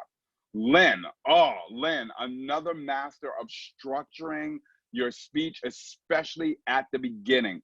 I love to point out, Lynn, what you did, especially when you talked about the alien outbursts, my head exploding, I'm ready to change the world. Those moments in your speech, you electrified the screen. And so I'd like for you to think about, how do you capture those energetic, super energetic moments through even more times throughout your speech? Because it really, like, you almost transformed into a completely different person during those moments. So we just want more of that to see you electrified. By the way, thank you for sharing the story about your mom. Anytime we tell stories, that really lights things up. If I could just ask you also, focus on your face, right? Before your speech, I always tell people, listen to some of your favorite songs and lip sync and exercise your face so you can change up some of your facial expressions to match the electricity of your voice when you say things like the alien part, so forth and so on.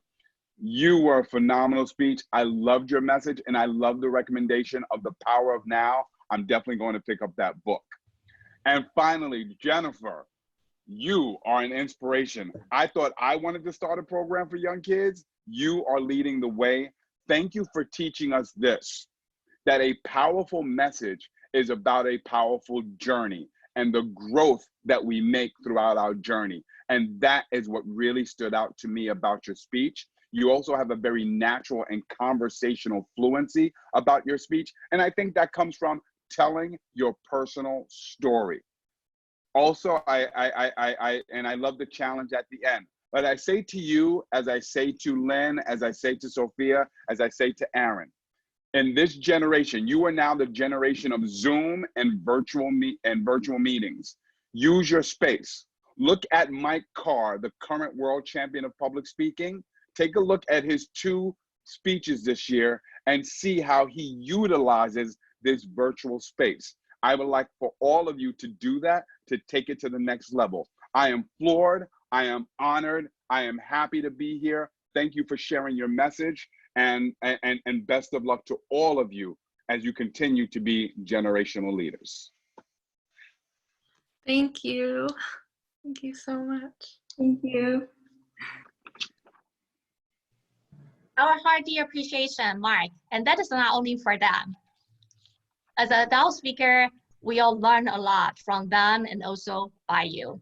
Thank you so much. Thank you. Welcome. And our next group evaluator, I would like to introduce Margarita Estrada. She's not a stranger to many of us. Margarita is a public speaker, presentation and writing coach, and an author, bilingual English and Spanish. She's also the chair of All-Mean Pro Speaker Bureaus of Toastmaster. It was District 83.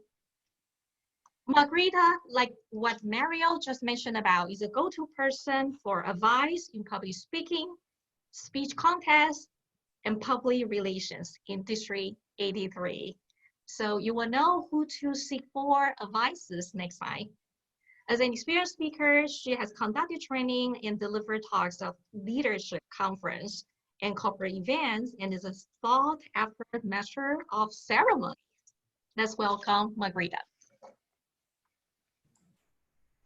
Good afternoon to all of you. So I'm listening to Mark's evaluation, and everything that he said, I wrote down. So that means I'm going to have to come up with something different than what he said. But congratulations to all the speakers. You're absolutely amazing. You floored me with your words, with your wisdom, and your energy. So first, I'm going to talk about Sophie. You demonstrated strength from the moment you took command of the camera, and you looked straight at us, and we knew that we were about to hear something absolutely amazing. Your body language was very much on point. You had conviction in your message and what you had to say. And most importantly, you added value. Your message to us was, regardless of what we're going through, to never, ever, ever give up. And that was your central message, and you reflected it throughout.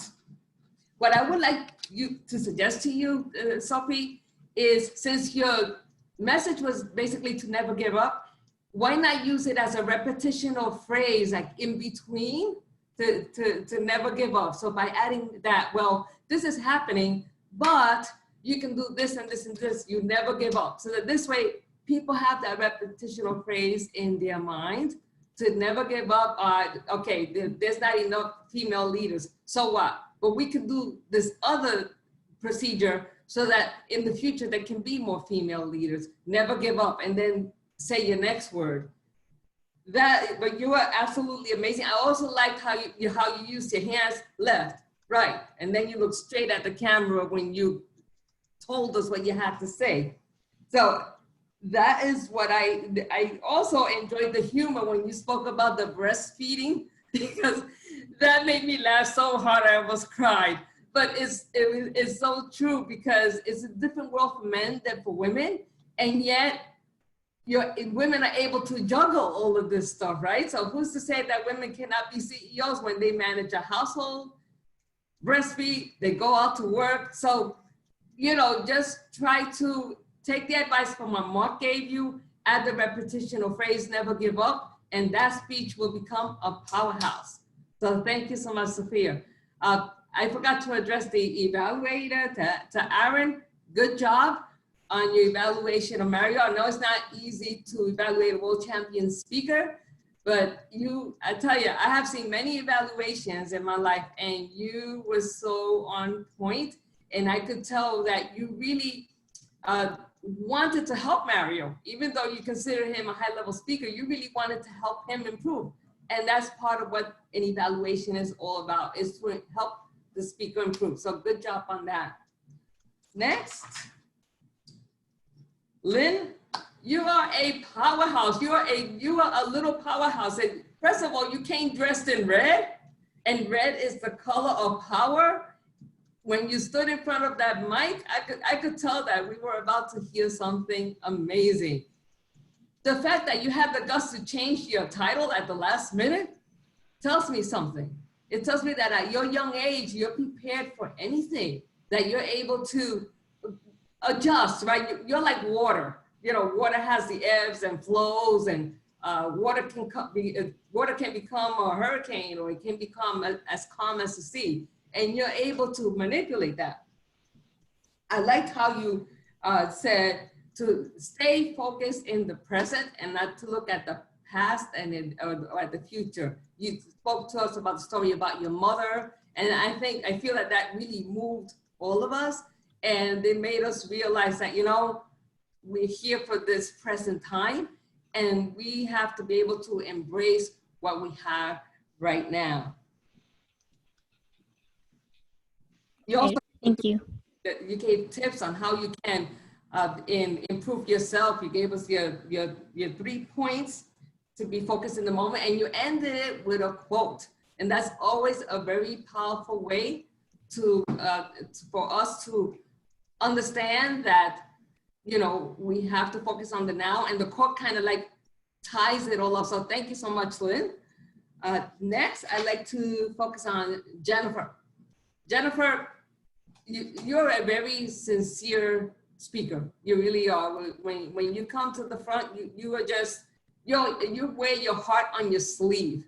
And I could tell that about you, that you wear your heart, that you're very honest in your speech and the message that you want to convey. It's not easy to start Toastmasters clubs, but you have managed to not only be an expert in starting Toastmasters club, but also to thrive in the area. And you have showed us that no matter how young you are, you can still lead, and that a pandemic is absolutely no excuse not to become a leader. And so I applaud you as well, Jennifer, for showing us, adults, that regardless of our age, there is no excuse, that we can still lead.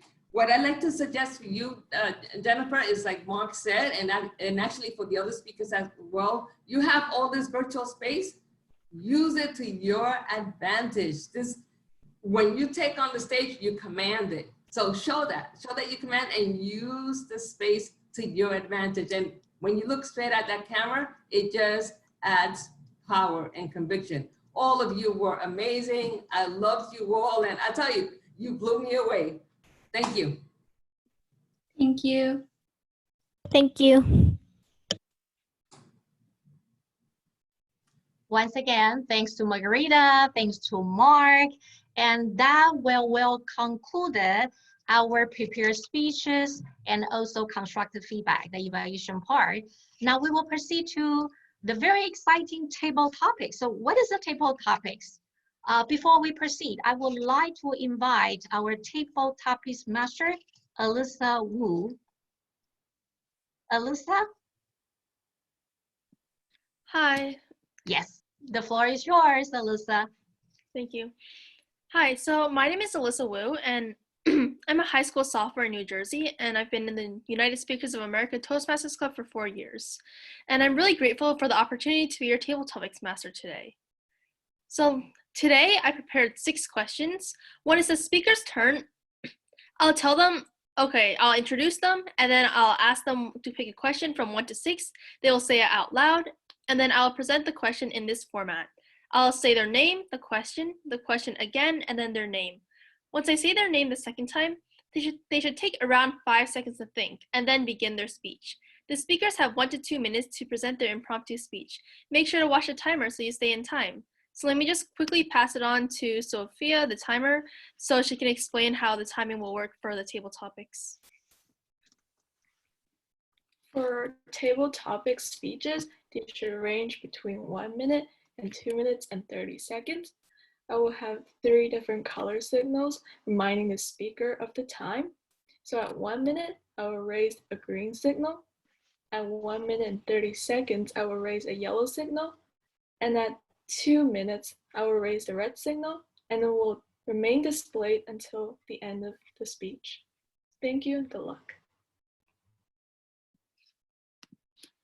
Our first speaker is Jenny Fan. Jenny Fan is a high school junior in New Jersey and has been a member of the Bread and Butter Toastmasters Club for 5 years. She is passionate about STEM, helping others, and solving problems, and also enjoys playing clarinet and making origami. Jenny, can you please pick a number from 1 to 6? 3. Okay. 3. If there are conflicts between your teammates in a project, what would be the best way that you would resolve them? Okay, so let me present it in the following format. Jenny Fan, if there are conflicts between your teammates, what would be the best way to resolve them? If there are conflicts between your teammates, what would be the best way to resolve them? Jenny Fan.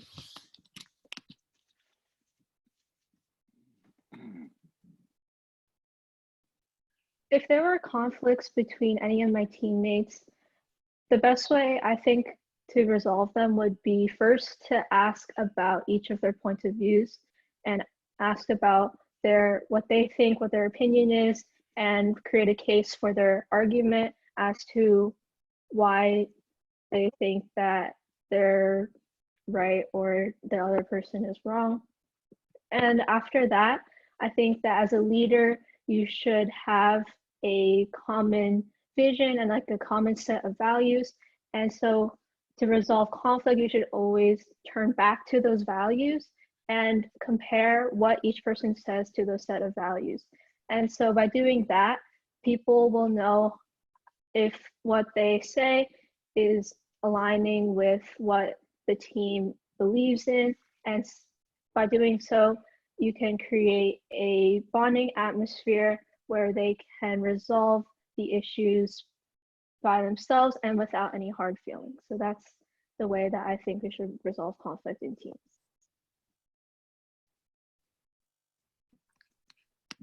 Thank you, Jenny. With collaboration and projects becoming increasingly common, it's very important to know how to resolve conflicts to ensure the team works well together. So our second speaker is Angelina Shi. Angelina Shi is a high school sophomore in New Jersey. She has been in the United Speakers of America Club for 4 years. She's a very skilled artist and enjoys drawing both digital art and on-paper art. So Angelina, pick a question from 1 to 6, excluding 3. I would choose 6. Okay. Angelina Shi, if you had bad news, how would you break it to your team? If you had bad news, how would you break the news to your team? Angelina Shi.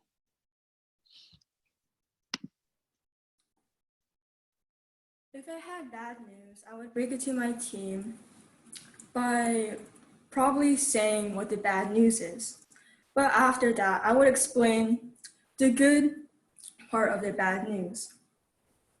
For example, maybe some plans are canceled. But a good part of that is maybe you'll be more free and you won't be burdened by the plans anymore. Maybe the stress will go away. Bad news is always something that people don't want to hear. And people always want to listen to good news. But bad news is always something that we always have to hear. People might pass away or bad things might happen. We can't escape hearing bad news around us, but we can change our mindset of how we feel on the bad news. Bad news, we can think about bad news, but think about what's good, what can we take away, and what can we possibly learn. I believe that bad news doesn't always have to be bad, and people can think on the bright side and say, maybe because this happened, this can also happen. So I believe that bad news should be taken not as a very bad news, but also be taken in the bright side. Thank you.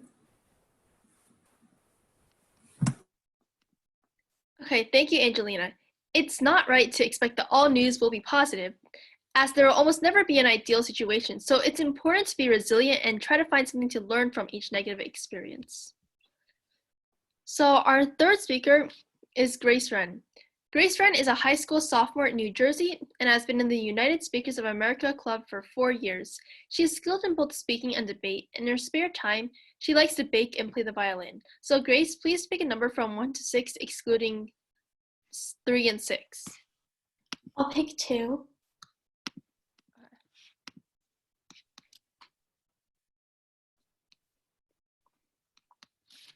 Grace friend, your teacher just presented a new project and randomly assigned you to a group of kids who are known for slacking off. How would you make sure your team members stay on task and complete their role on time? Your teacher just presented a new project and randomly assigned you to a group of kids who are known for slacking off. How would you make sure your team members stay on task and complete their role on time? Grace Ran.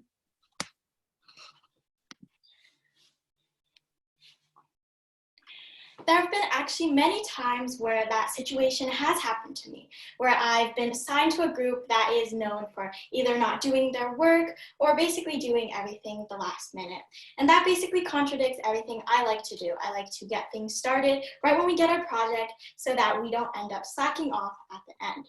So if I were in that situation, and I have been in that situation, what I like to do is, first of all, I like to talk about everything that we are going to do. Even if they refuse to do it, I don't like doing all the work. I'm not the type of person who is willing to do work for other people and get them a free good grade. So I will say all the work we have to do, and I will tell them step by step what they have to do. And if they refuse to do it, I'll try to go another way. One thing that I think is extremely important that all leaders should have is being able to get everyone to be team players instead of being isolated and working by themselves. And one thing that is really important for leaders to have is to try to bestow passion into other people. And passion is something that is a driving force for all people, especially during team projects. So I think that if we were able to choose our own project topic, I would try to find something that everyone is passionate about and try to do something that interests them instead of something that only interests me. Because when people are passionate, they're willing to do more and they're willing to go farther and try to complete the project. For example, someone really liked sports in my group, and even if I wasn't super interested, I would try to follow their passions and try to balance it out with mine so that we're able to create a great group project and take advantage of the group members. And that is how I would combat the problem of being put into a group with members who are known for slacking off. Thank you.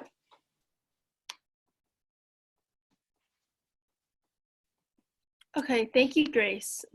There are many instances where your groups aren't going to be ideal, but if a leader has a strong vision and is able to foster enthusiasm within their team, that's definitely a great quality that's hugely important and will allow your team to reach their goal much quicker. So our last table topic speaker is named Johnny Chen.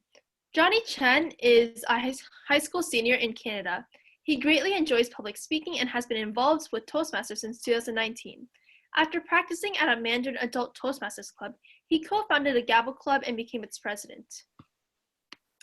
So Johnny, please pick a number from 1 to 6, excluding 3, 6, and 2. 4, because Okay. 4. Johnny Chen, when discussing a new idea with your team, how would you ensure the discussion stays civil and organized without people yelling or cutting each other off? When discussing a new idea with your team, how would you ensure the discussion stays civil and organized without people yelling or cutting each other off? Johnny Chen. Empathy. Empathy, empathy, empathy. Fellow Toastmasters, friends, welcome listeners. I truly believe empathy is one of the most important things that leaders or just generally humans can have. Too often I feel like we devalue individuality. Because when we're in a group, we must know that everybody is special. Everybody has their own niches, everyone has their own beliefs, everyone has their own things that they might dislike or like. And I think that's something we really need to consider when we're leading and we have to introduce new ideas, especially. I know this for a fact. I've had to introduce these ideas a lot of times during like school projects or times when I've been in my Gavel Club. When we have to introduce a new joint meeting idea, when we have to introduce a new school project idea, there often are people that do not enjoy these ideas. And that's what I think you have to think from their perspective. Because empathy, when we understand what they're thinking, you can better cater to them. Some people may dislike something such as having these other people like, for example, I had a joint meeting recently where we had to do a debate instead of a normal table topic session, and some people didn't like that. But of course, we start to think, why would they not enjoy that? And then we can slowly build up, we can understand their reasoning, and we can slowly work with them. And eventually, in the end, it did work out.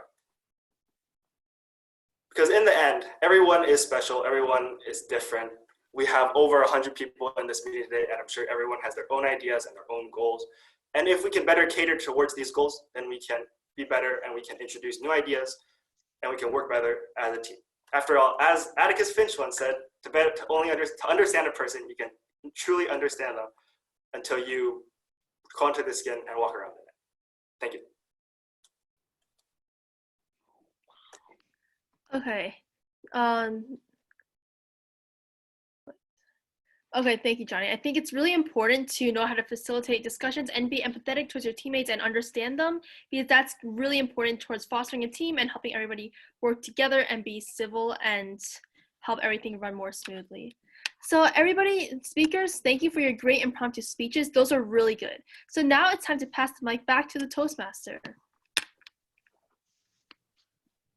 Thank you so much, Alyssa, our table topic master. A great job, very effective session. And without further ado, I would like to invite our group evaluators. And again, they are finalists from the World Championship of Public Speaking, Mario Lewis and Mark Williams. So Mario, would you like to start first? Sure. Thank you, Madam Toastmaster, for giving me the opportunity to evaluate these amazing table topics speakers. As you can see, table topics is an opportunity where you have less than 2 minutes to convey to the audience that you know about the subject matter and to get them behind your message and behind your story, and also to make it memorable. That is the critical thing. So first, I will give some feedback on each of the individual speakers, and then I will give some overall tips on how you can make it a little bit stronger. So Jenny, great job.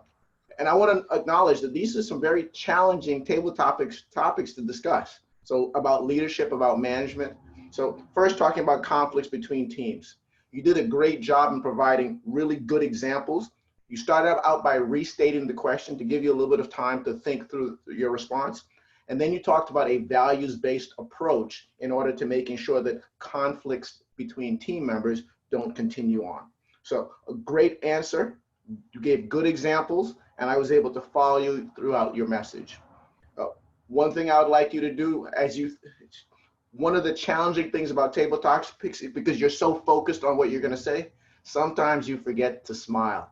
I remember Mark mentioned that during his evaluation of the speech. Always think about stepping up and smiling first, and then answering your table topic. Next, Angelina, talking about bad news and how to deliver it. Again, you started by giving good examples. You talked about the cancellation of a trip or potential the passing away of someone. Great examples. It helped me to understand the different types of bad news that can be broken. One great thing you did, the earlier evaluators talked about using the stage. You did a great job of using the stage. It made me follow you as you were delivering your message. And I love the way you end. You talked about helping to change the mindset and how to learn from that experience of delivering bad news. So a great way to start with an example and then follow it through with a lesson. Grace, great job. You talked about, your table topic was about staying on task. One of the things that I noticed immediately from you is that when you got your topic, you stood up. And I like to stand up when I speak because I have a lot of nervous energy I want to share with the audience. But you showed confidence and your smile radiated. Great job. You used purposeful hand movements and you provided great examples. So one of the things that I'd offer you is that because you're a high energy speaker, like Mark is a very high energy speaker, use that high energy, but remember to pause. Because high energy means that you continue on to deliver your message. You've got so much more to share, but sometimes you need to pause to make sure that message reaches the audience, and then you can come back to it so you can continue delivering. Similar with Johnny. Johnny, a great job. You talked about making sure that discussions remained civil. You again also by starting empathy, empathy, empathy. Repetition is the key to making your message memorable. You did that, and it shows confidence. You also were purposeful with your hand movements, and you also gave examples where you said that of how a discussion needs to remain civil. And I also like the fact that you used Atticus Finch. You took an outside piece of material that connected with people. So again, using all of your tools within that 2-minute space. Here are some of my tips to all of the speakers in general. We talked a little bit about using the space, especially in an online medium. Backwards and forwards is now an even more important part of it. So if you have something that you want to really hone in on the audience, you can lean in and then talk about those challenging moments, those challenging stories. Or you can step back and create a different level of platform of what you're speaking. So it's not just side to side to showing movement and time frame, but it's also back and forward to show depth of message. The next, you gave great examples, but what I'd like to see you next do is to take those examples and then transform them into stories. So for example, Grace, when you were talking about people staying on task, you said, I have been there before, but walk me through an example where you were there before, saying that I was in a class with Johnny and I was in another class with Angelina, and we were arguing, but we couldn't come up to an agreement, but I stepped in and said, hey folks, we need to stay on task. We have a job to do. We have a project to deliver. So let's focus. Let's have civil discussions. Let's reduce the conflict. And as a result, we were able to solve the problem and save the day. So you transform me from an example to a story that shows the solution.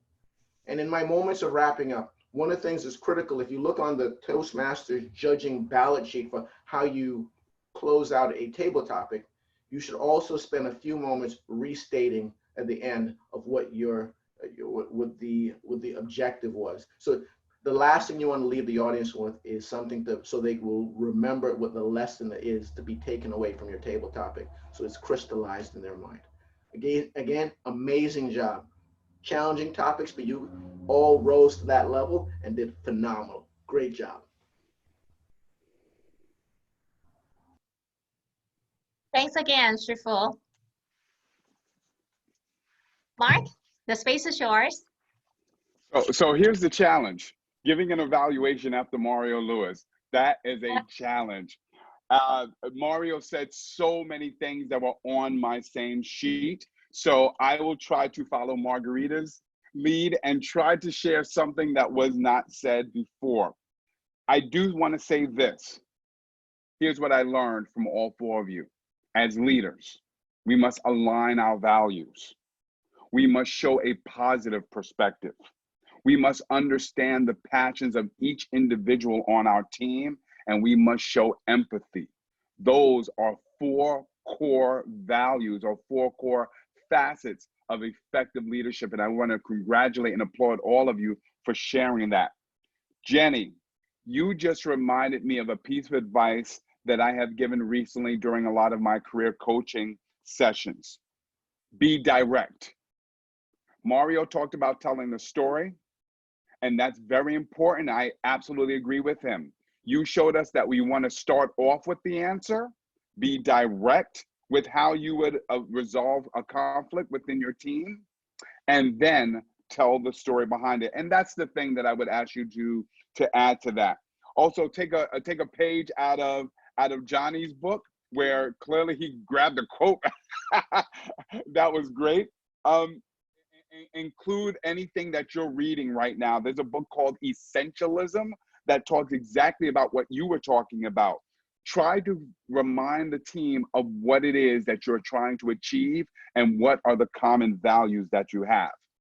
Mario talked about standing up and sitting down. I'm sitting down right now. He's right. I have a lot of energy. I'd rather be standing up. It seemed like you were sitting. Think about standing when you can, because that adds more energy to your presentation. Angelina, great advice. Love that. There's nobody more positive than me, so I really appreciate you saying when there's bad news, tell the bad news, but also share the positive perspective about it. So that was great. I've heard a lot of executives give the same advice. So you are right on track as a next generational leader. If there's one thing I would encourage you to think about, there was a point where you were standing on the very left side of the screen, and then there was a point where you moved over to the very right side of the screen. So just be aware of your position and where you are standing so that we're not distracted by the rocking back and forth. And it only happened like once, but we should always be aware of that. But again, that was a powerful message. Grace, you said, many times this happens to me.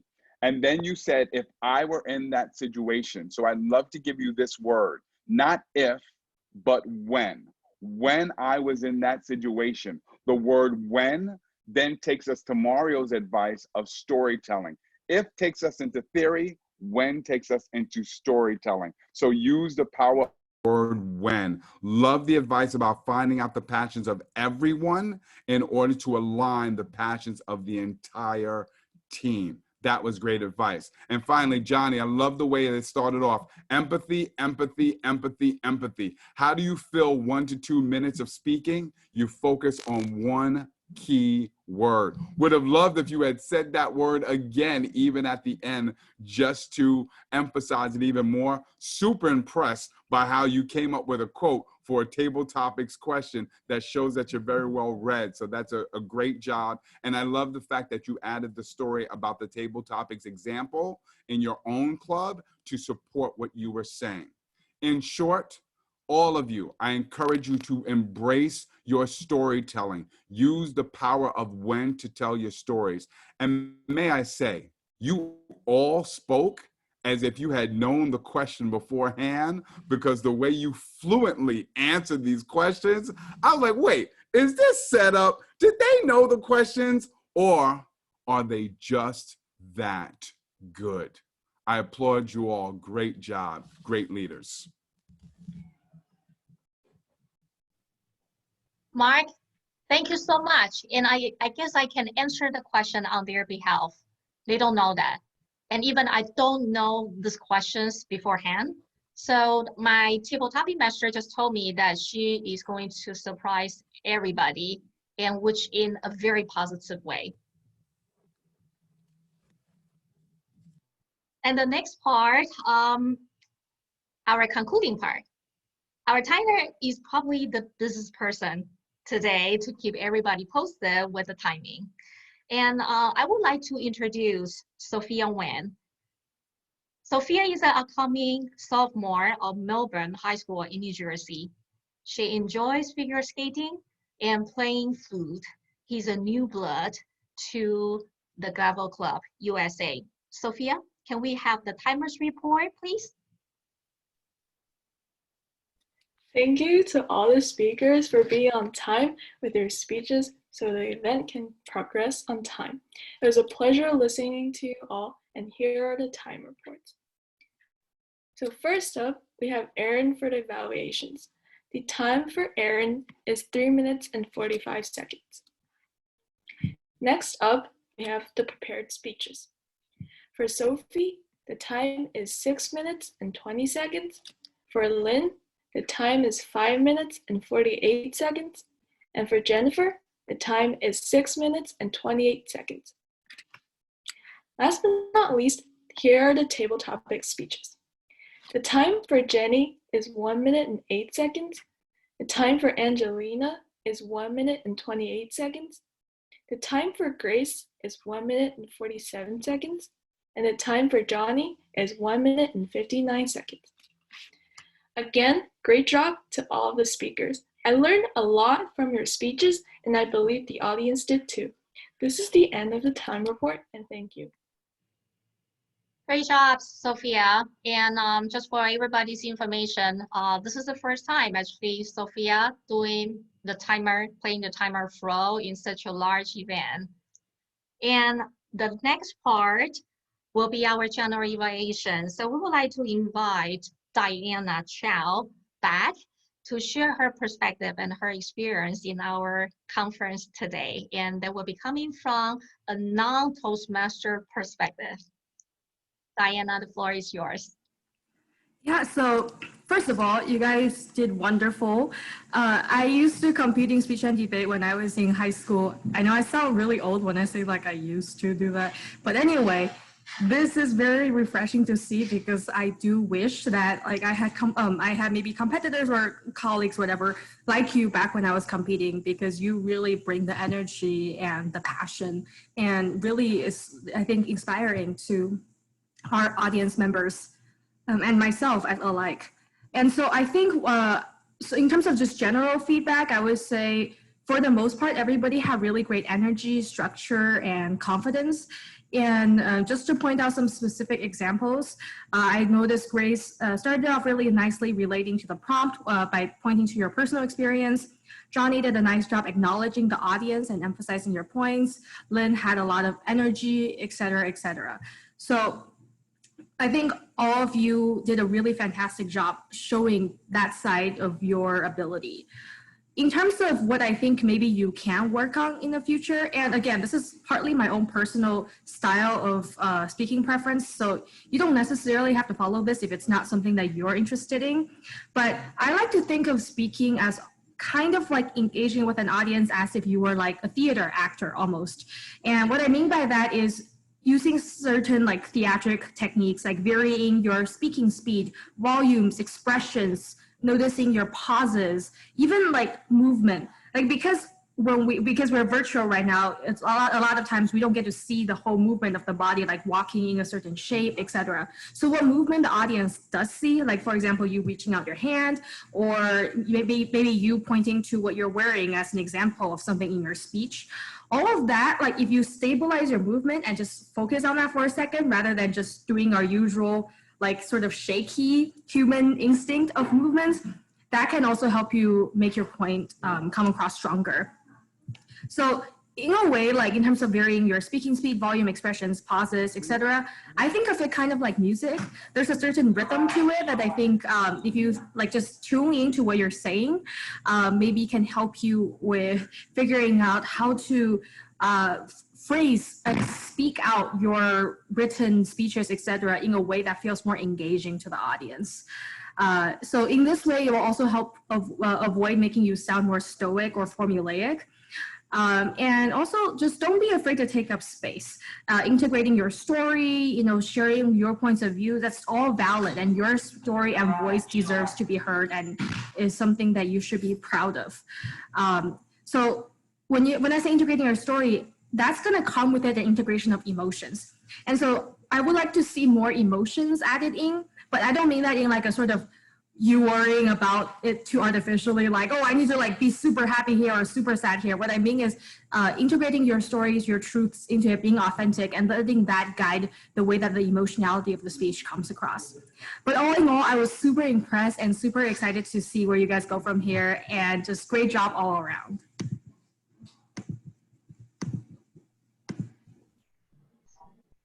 Thank you once again, Diana. I would like to invite our next general evaluator, Margarita. And Margarita is going to offer her perspective from a Toastmaster perspective this time. Margarita, yes. Yeah, floor is yours. To give a little background, when we evaluate a meeting in the Toastmaster platform, we look at the meeting from beginning to the end, and we look at the quality of the meeting.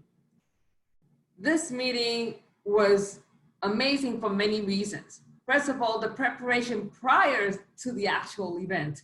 As all of us know, whenever there's especially event plan, there's a lot of work that happens behind the scenes before what you see before you today happens. And Jacqueline handled that, and Jacqueline and everybody else behind her handled this with such proficiency and efficiency. It was just amazing, and everything is going by like clockwork. So kudos to you, Jacqueline, and your team. Fantastic job. Then, of course, we went into the keynote speakers in the beginning, which each one of them expressed what they felt about leadership, and Mario, then they had the model speeches, and everything was, I found that the thread that went through this whole experience was leadership, empathy, and the strength of self-expression, and a central message throughout. And this happened throughout the whole meeting. The table topics was so on point, and I agree with Mark. It seemed as if it was rehearsed prior to the table topics, but obviously I've seen some of you kids before. I know how good you are, so I was not surprised with what I saw. And of course, the closing at the end with Mario and Mark giving the kids the evaluations were just it tied the whole meeting with a beautiful red bow at the top, right? So overall, the meeting, the preparation was amazing because everything is preparation, preparation, preparation. The outline of the agenda that we went through from the beginning went on point the way it's supposed to be. The speeches were clearly expressed. The table topics were answered in a way that everyone understood it, and yet there was a central message behind it. And finally, the evaluators were so on point. And that is my evaluation for today. Thank you. Really appreciate that, Margarita. Just want to let you know that altogether we spent over 3,000 hours together to make it happen. So this is really a teamwork. And before we move to the final part, I would like to invite the head of our big family, George, coming back for giving us a closing remark. George? Closing remarks, and I'm supposed to talk about outlook for the next future. Boy, that's quite a futuristic topic. Well, first of all, I have to acknowledge this is my first Zoom meeting Gavel Club. And I must first acknowledge that outside of North America, Gavel Club has not been very flourishing, partially because of the language. And obviously here, language is not an issue. And I am awed by the articulateness and the maturity of and the public confidence that comes with this. So this is very promising about what the next future will be. And this is also insight. What I learned today is called the Zoom generation. Now, this brings to mind that very intelligent and promising, the future is in good hand, as Margaret noted. Now, I read recently a question about what are the key to success in the future? Is it IQ or EQ? And obviously in this group, IQ is not a problem and EQ is not also. But I also heard today, and especially from Diane, that the youth also has faced with many special challenges that probably didn't exist in my generation. Thoughts of suicide and depression and all that is, I get a sense this is a growing issue. Now, this comes back to Toastmasters is about communication and leadership. And I never cease to impress that Dr. Ralph Smedley, the brilliance of focusing on this C and L, that is really what makes our world work, communication and leadership. If you ask me what is it I do in my work, it boils down to communication and leadership. Several of my joint ventures are with foreign companies, Japanese, American, and Canadians. I have to communicate and lead across cultures. So I'm much more heightened sensitivity to the challenges of communication, and not only just communication, but across cultures and value systems. Now, in Toastmasters, this C and L is so critical. This is what makes us human. But the big regret and the challenge for Toastmaster organization is that we have a competition for time. Young people are so distracted with so much with technology and the social media. To devote the kind of time to Toastmastering is a big investment of time that is becoming more scarce.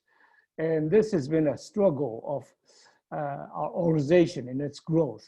How do we compete and have people devote the time that is the work for this? Now, this leads me to, excuse me, to a little advertising about the CPN Foundation, which is dedicated to the art of dialogue. And this really started by my wife, Jory Wu, who unfortunately could not attend this meeting. But basically, we focus on the non-profit sector. And our customers service including organizations, governments, agencies. And you know, the biggest challenge we have is communication and leadership. And how to have dialogue, have organization work together. Now, an offshoot of another focus of the foundation is called nonviolent communication. Now, this is something that has really come to the fore. And really, communication, there's a way of communicating that is nonviolent. And because violence oftentimes are suffused in our communication and leadership style. And it's becoming awareness of how do we communicate. And one of the gentlemen mentioned empathy, empathy, empathy. And it's so true that in the new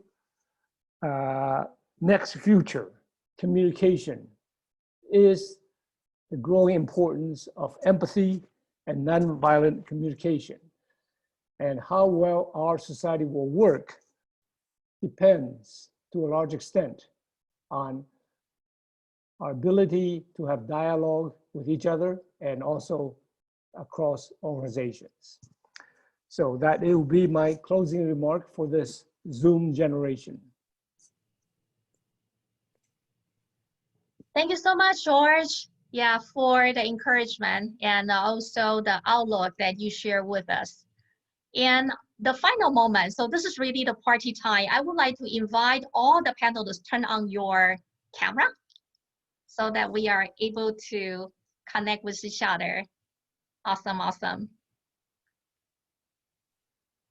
So in the moment of celebration, we have well achieved the entire conference. And at the end, I would like to take this opportunity to appreciate you all, and in particular, those behind the scene heroes. Like we get the opportunity to listen to our expert speakers, our keynotes, and also our select youth speakers. We learn so much, lots of inspiration. But without behind scene heroes, the conference experience we have today wouldn't be the same. So I would like to call them out. First of all, our sincere appreciation go to our tag co-hosts, Yulan and Daniel. Would you like to wave your hand? Thank you so much.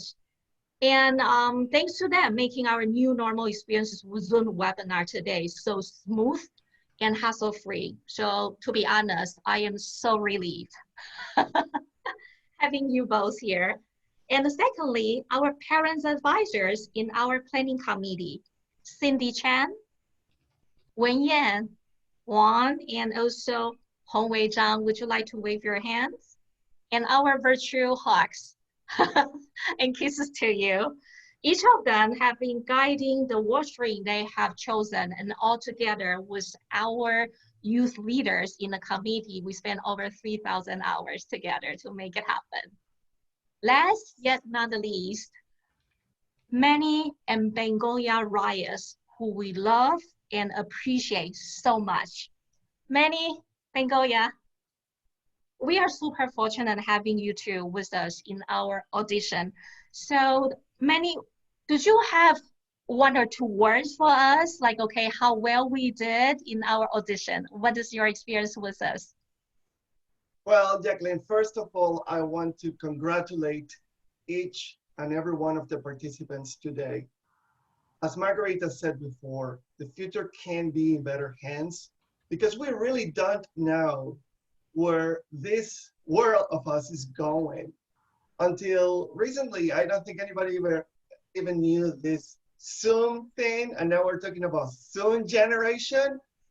Come on, Mark, where did you came from with that new stuff? But I have to say, I've been in many contests. I've been in many clubs.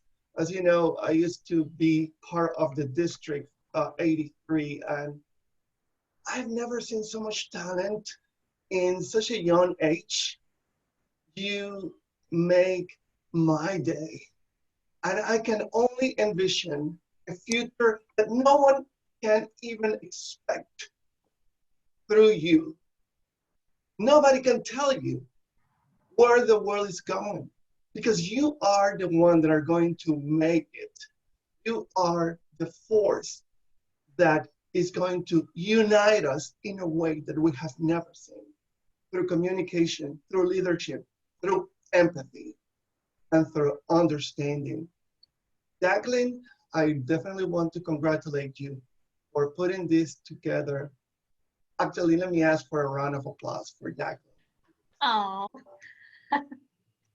my pleasure. And to all the leaders over here, this is really a teamwork, because just one person, it wouldn't happen, and it can happen in the way that we experienced today. So once again, thank you, thank you, thank you. Yeah, I'm just following Johnny's practice. And we have a token appreciation to all our expert speakers and many Bengoya today. So may I have our web designer, Angelina? Would you like to show what we have for them? All the VIP and expert speakers, I have designed a plaque to give it to all of you as appreciation from Masterclass. Wow. It has our logo on it and also has our name on it. Awesome.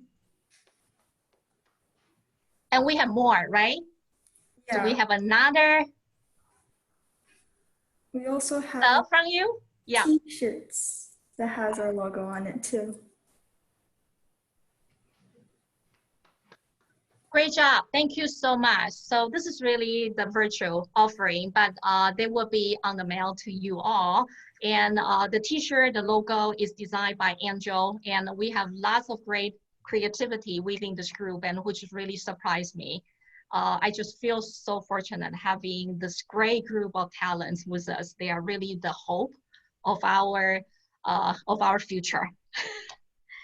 And also, I would like to acknowledge, I call them little new waves, my workstream leads in the planning committee, who please wave your hands. We get to see them in the videos. Aaron, who is very nice to Mario. Grace, audition workstream head. Alyssa, our money god, operation workstream head.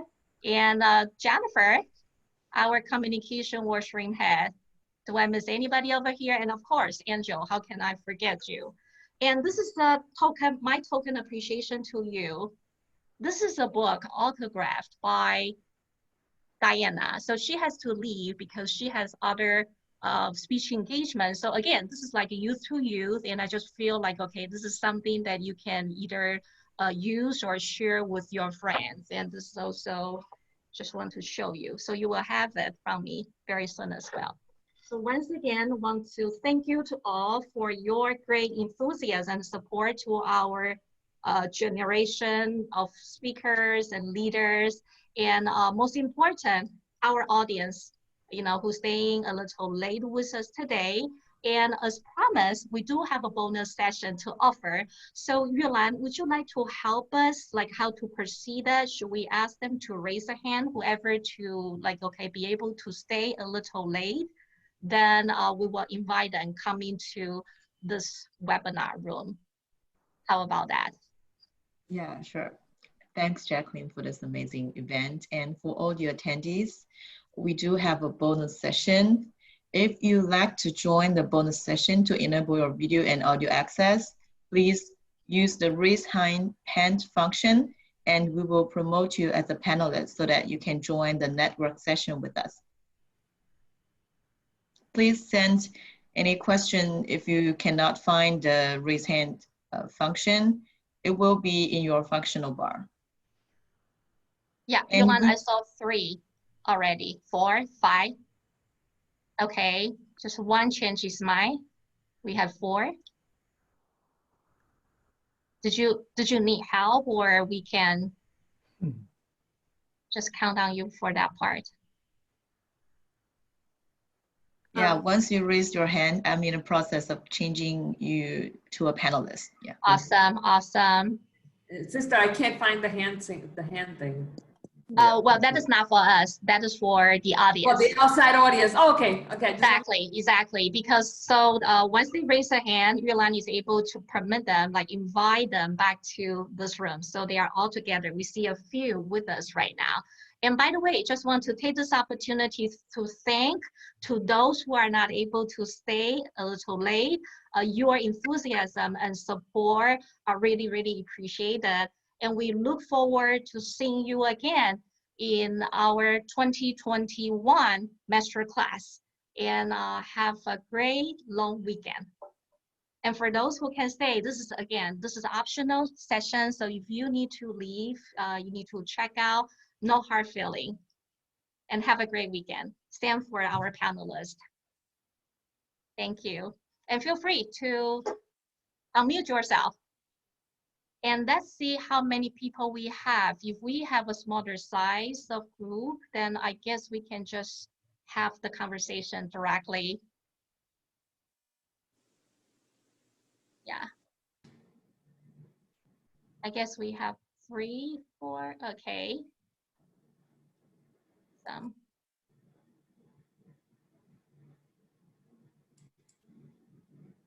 Well, congratulations on an amazing event, Jacqueline. It's amazing to what this has become. So thank you. I am so thrilled. I'm so thrilled. And once again, this is really a great teamwork. And without all your support, you know, Mark, I was so thrilled when you say yes to me. It was like, oh. This is great. I finally got the opportunity to connect with you. I was like so thrilled. I was so blessed. And not to mention about my shifu and Margarita, George, right? We were just talking to each other a few hours ago. So it's a super long day for George because it's midnight for him right now in Taiwan. Oh my God. Yes, we have 12 hours time difference. I'm fully awake. Yes. George is still young, okay? There's no retirement for him. No. So kids, how are you feeling? Are you relieved that it's over now? Or yeah. Oh, you know what? Let's turn on the video and Yulan, we should take a photo together, right? I've been taking screenshots. So I'll send Very good, very good. You know me. Thank you so much, my sister. Yeah, I'll send that to you. Mm-hmm. Awesome, awesome. Yeah. So it looks like we have a few, right? And we still have 54 participants with us. What's amazing, Jacqueline, is that with at a time when so many conferences have been canceled and so many people have delayed events, I'm impressed that this has continued on. The tradition kept going, and because of you, Shifu. Right? Because you know, being my Shifu, so that is like a master class. People ask me about like, where does it come from? Why this? Why you name it like, okay, master class? And it was like, you know what? That is very easy. You need to meet with my Shifu, period. And fortunate having you last year and coming back again and inviting more, support and great speakers like Mark and many Bengolia. Thank you so much. And feel free. I see like Wei Hong, right? So what do you have planned for next year? This took it to a whole new level. You made it international now. Yeah. Yeah. So we need to. George, this is halfway around the world. This is around the world now. I have a team I'm the one now, that makes it so, international, huh? yeah. No worry. Wait, Yeah. John, we can do international convention Yeah, right we now. can. Let me tell you, I have felt for a very long time that young adults, because I like to call kids young adults, because when they get to this level, it's like Or youth leaders, right? hard to Yeah. call them kids. Like they're already leaders. But I've always felt that Toastmasters should give these, once they hit 18, that they should get credit for these speeches that they have delivered. Because I have to be honest with you, that many of you delivered speeches that experienced Toastmasters that I've seen cannot deliver with the same quality that you kids do. Yes, I agree. I agree with you, Margarita. Yes, totally. Hey, I want to ask Johnny, who is joining us from Canada. What was this? What you expected? Was this worth your time? Because I know you learn about the organization outside, and really, it will be great to give feedback to the rest of the team. Oh, so sorry, can you repeat the question? I think my internet. Was this what did it meet your expectation when you? Oh yes, this met my expectation. It went beyond. There was such good content here today. I really believe that despite waking up a bit early, this was definitely worth it. It was one of the most, I think, rewarding sessions I've had. I've gone to a lot of different, things. I've gone to some national things, but I still think this one was probably one of the best, or if not the best, one of these Toastmasters, or not Toastmasters, even just like speaking, connecting, communicating. I think this was one of the best things that I've had this year. And I think that's saying something, since I've gone to a lot of things over the course of this year. I do think this one was the best, one of the best, or if not the best. So I do think it was definitely worth it, if not even more than worth it. I can't think of a synonym, but I guess I'll leave it like that. Great, because definitely what we want to hear is from the participants. And I know, is Lynn there still? Lynn, definitely, I love the penguin story. I think that was so original. And when did you find out that you love penguins? Wait, me? Yes, you. So basically, well, yeah, like I got a big penguin toy for Christmas, and then I started liking penguins after that. That's great. I think it's one thing that is important that we remember in here is being original. And I think every one of you is so original. Every one of you have your own voice. At such a young age, I can't wait to see the next level of leadership that we will have because of you. Because you take it so personally, and you, instead of being, I don't know, I see kids spending hours playing games and other things, but you are working on crafting the best version of yourself. And that is something that I know Jennifer is working with other, Jennifer working with other clubs or starting new clubs. That is such a leadership value that we need so desperately. We need more of this, and I hope that you all will continue working in perfecting yourself. Your voices are the voices that we need to start listening to. I would also like to add this. Thank you for that. That was great. When I came back from Malaysia after the 2014 World Championship, one of the former world champions said something to me that I would like to transfer to all of you who spoke today. He said, competing for the world championship or speaking at a Masterclass conference is wonderful. The question now is, what's your next step, right? He said, for those of us like Mario and I who have competed in the world championship, he said, if the speech you do on that stage is only for that stage, it takes away from the value of your message. So if the speeches that you gave today, the powerful messages that you shared today, don't let them stay in this one virtual moment. You all shared some powerful nuggets of information, and it has to go beyond the 100 of us who are on the Zoom call, because that's the kind of power that you have. George talked about this new generation, this Zoom generation. This Zoom generation, again, is beyond just one screen. So I really encourage all of you to think about the things that you shared with all of us today. And who's the next audience? Who's the next group? Who's the next team? Who's the next community you're going to take this idea to? You are the future. You are the future, and your ideas are amazing. And I applaud you again. I was very impressed with the way you use language to convey color and emotion. It was amazing to see the passion that all of you have for your topic, and I can't wait to hear you next year to see what you come up with next. It's so exciting. It is exciting. One of the common refrain I often hear over the years in Toastmasters is, "This is so wonderful. I wish I had joined it when I was much younger." Mm-hmm. And here you are. You guys are joining it, well, younger than I even expected. And what's surprising is the skill and the content is, and the maturity level is beyond what I would expect. Yes. So Yes. just following up what Mark said, where is this going to take you? Really, many people who I've heard, they join in their 40s or whatever, 50s. By the time they accumulate all the skills, well, it's hard to put it to practice. Now, many of you have been in it for 4 or 5 years. Just think, you have a lifetime to build on this very fundamental skills of being human.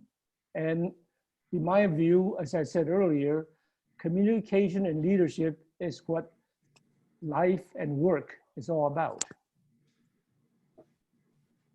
This is only so true. And one of my theme in my presidency is called Toastmasters as the practice field of life. We practice life in this informal environment where we're free to make mistakes. And when we become master in that, we all become Shifu like Mario here.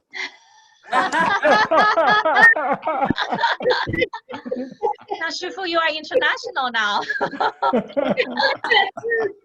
I know. Yeah. That's right.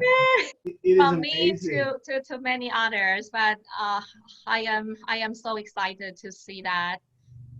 Yeah. It is And amazing. yeah.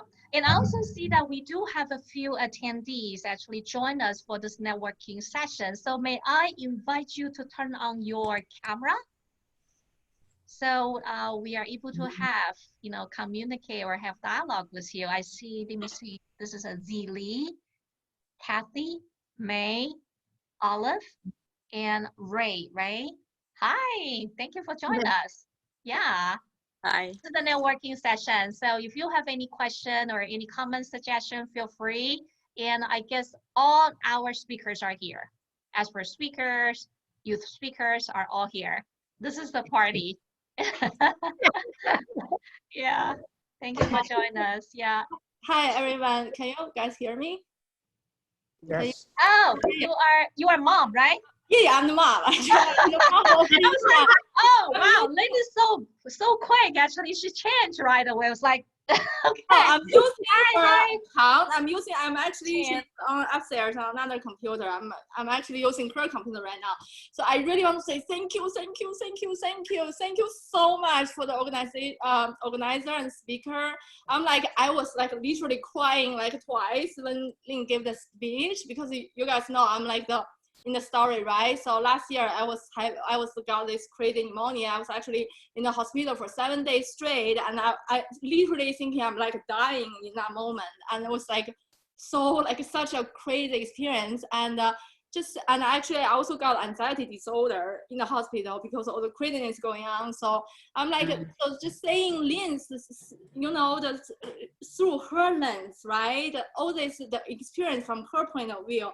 And I'm literally crying and the spiritual enlightenment, the journey, the power of now, the message, right? And I want to say thank you so much for really providing the platform. Jennifer has been so Lynn joined actually Jennifer's Toastmaster for like a few months, and I've seen like crazy transformation because she was kind of shy, and so it's really great to see the journey since her joined the Toastmaster, how she improve herself, really getting out of her shell and being much more confident, more courageous, and more assertive. That's like totally transformation. And I'm like when I was watching, I'm searching Toastmaster for myself because I'm like this introvert. I'm like always feel like an insecurity of am I perfect to speak out my idea, or English is my second language, or I have like all this like crazy because I have this problem with being perfect all the time. And so I'm like, this is really just like yeah, I'm calling them now because I'm just so inspired by all the speakers today. And I'm just, yeah, I don't know how to even express it using language. I'm just like, thank you. If Lynn's mom's a future Toastmaster, you already just gave a great first Toastmaster speech. Yes. Yes, you did. Good icebreaker. Good icebreaker there. Again, sincerely, thank you. Thank you for everything. Yeah, beyond my do I call language, I can. Your name is Ting, right? Yeah, my name is Ting. Instead of Lynn's Yeah. mom, because you know what, we interact. I guess many of us, including Cindy, have been interacting with you on email. Yeah.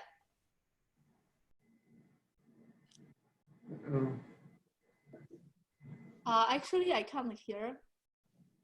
Jacqueline, is that just my? Jacqueline, your voice is faded down a little bit. Yeah. Yep.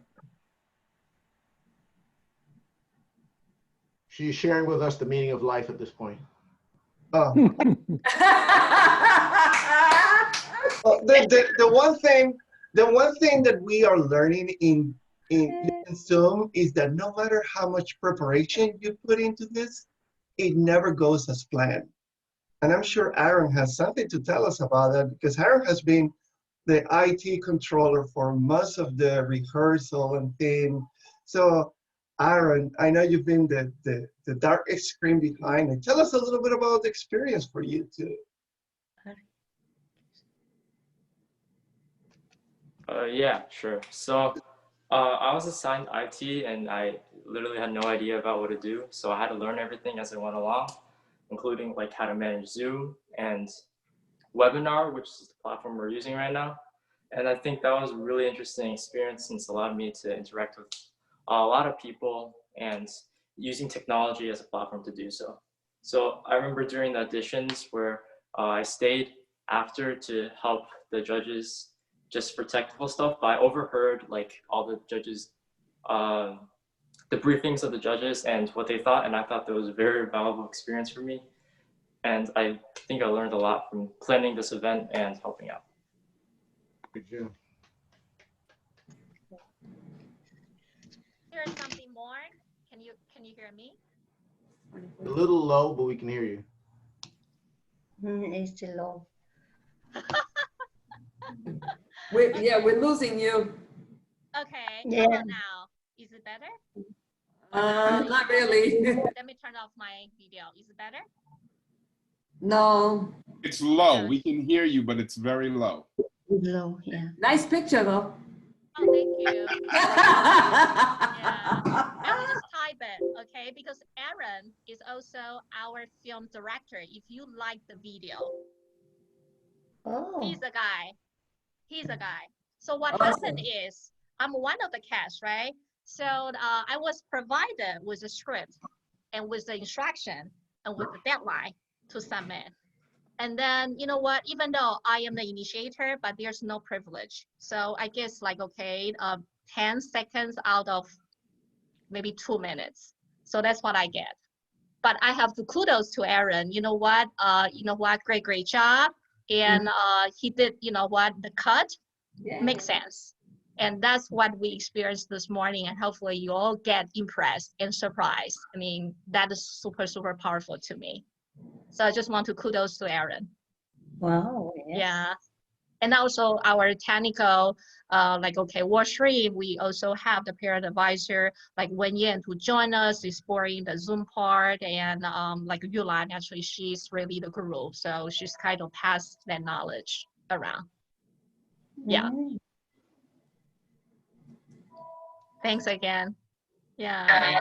Also, let's take a moment to say thanks for Grace, because I know Grace was coordinating all these calls and having all the finalists participate. I noticed that she's been jumping from one background to the next, which is very interesting, especially the rooms behind her. So Grace, tell a little bit about your experience coordinating and connecting every single one of the participants, because I know you've been behind the scenes reaching out. Yeah, it was definitely a very exciting and like unforgettable experience. It took a lot of work, but I think the audition turned out really well and it was really fun. And of course, I couldn't have done it without Cindy, who is also my parent advisor for my committee. I think, yeah, she worked so hard to really make a schedule for everything. And yeah, I was just super impressed by everyone during the auditions. Everyone just did such a great job. You know, it was, it was like a really great experience just overall. And I'm really glad that I had the chance to help with the auditions.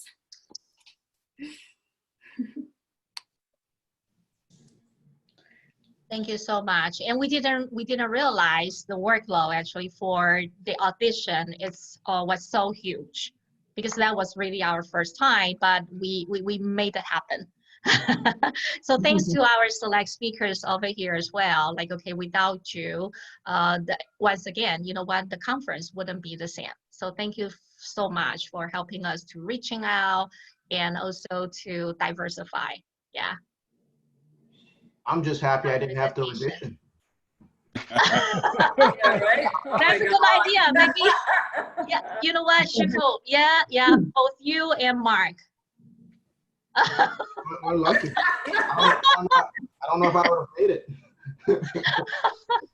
You know, but you know, it's funny. With that said, this is so needed with so many of our kids. Mm-hmm. You know, our schools, bless them, but our schools don't teach this skill, right? If I may speak on behalf of all of the young adults and the young leaders on the screen, there aren't many public speaking classes. There aren't necessarily a lot of public speaking clubs. We sit in classes where the teacher will ask us to do a presentation at some point, and there's an expectation that we'll be able to do it based on some minimal skills that they'll teach us.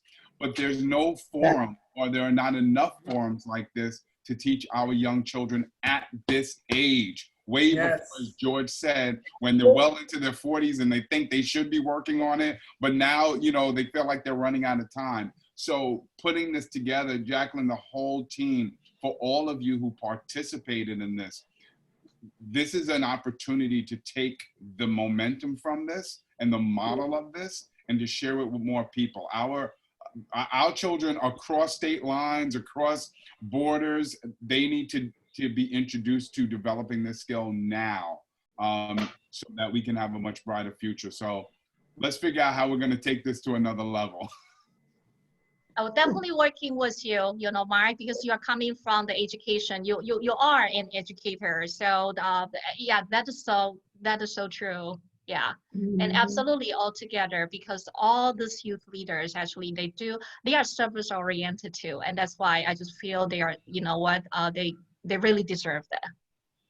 They really deserve to be seen and to be heard enough and well enough. Yeah.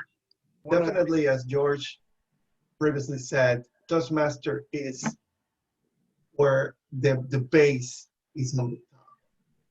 And the youth should be the one leading, telling the teachers what they have to do. I do understand there is a lot after class programs that has not been running because of the actual situation, but can you imagine the youth telling the teachers, the schools, the district, their leaders in the country, what they need to do for them since we are on a different environment now. That definitely is what leadership should be about. Having the leaders in the bottom, listening to everyone on their message of what is the need, rather than then imposing on us what needs to be done for us. I really want to encourage everyone attending to voice your desires for progress, for growth. As this is definitely, I don't know, Mark, if you will agree on that, and George, because you are in leadership position, but definitely the voice of the people is what needs to be forefront. Absolutely. Yeah, and Manny, I guess that it can be our next table topics question. Well, talking about table topic questions, Because Lisa hasn't given us you know any. what? That actually one of our simulation question. Because before, yeah, we get to today's date, we do have like, okay, our content dry run, and Alyssa has been working extremely hard. So there will be lots of questions actually she needs to come out, you know, to help our youth leaders to practice on. And in the actual simulation with her, actually, that was one of the questions, I guess, very close to what you just described. Yeah. Alyssa, how you came to all these questions today? Really, at your age, you're talking about problems that adults have? I think I just thought of situations where it would be difficult so what kind of situations would be difficult for leaders to overcome? And I tried to make questions that are based off that. So, for example, Grace's question about an uncooperative group. So in my physics class, my teacher really likes to randomize groups. So twice, I've had randomized groups twice in the second semester, and both times I was put with groups that weren't necessarily the best at working together, so I've had to step up as a leader in those. So I just thought that's like a difficult situation for a leader. So it's important for someone to know how to work with the team and foster enthusiasm. So how can I incorporate that into a table topics question? Or I just went along that line of thought and thought, you know, when does a leader have to step up? What struggles might a leader have? And what's important to know for a leader? And I put those into the table topics questions today. Which is a big transformation, because I remember a couple of years ago when I first presented at the master class, everyone was more focused on how do I become a better speaker, and based on everything I heard here today, folks are now saying, how can I become a better leader by enhancing my communication? So it's a completely different focus. Because I remember, one example I want to give, I remember Jennifer a couple years ago when she was giving a table topic, and she did a great job with the table topic. But now I'm listening to Jennifer today, and I'm listening to Alyssa, and Angela, all of you. Now you're talking about influence. I'm talking about audience focused speaking, where I'm not focused on myself, where I'm focused on connecting with my audience. And people are, at your ages, you're building clubs. I mean, you're building leadership organizations. That doesn't happen at your age. So understand, just same thing with George is talking about. You have the opportunity not to lead in clubs. You have the opportunity to lead across borders. So use the head start you have to your advantages. Use the platform you have right now to build amazing things. And you saw from Diana's example, she's a young person who's internationally acclaimed. So based on where you are now, you have unlimited potential to achieve your wildest dreams. So keep up the great work. Absolutely, absolutely. And I also see Z Lee. Hi, Z. Hi. Yeah, would you like to unmute yourself? You know what? Thank you for joining us. And I know that you have been following and listening to us. But did you have any comments? I want you, to be included too. This is a networking session, so there's no speaker, no audience. We are all speakers here. I didn't have any questions, but I'll ask if anything comes to mind. Oh, sure. So, and how did you like the conference today? Oh, it was really great. I think it was kind of inspiring because usually I'm not very good at public speaking, and I'm really, I guess, stage shy. So I guess when they were answering, especially for the the spontaneous answers, the ones where they didn't have any preparation basically. That was pretty great as well, but I was kind of following along and thinking about how I would answer.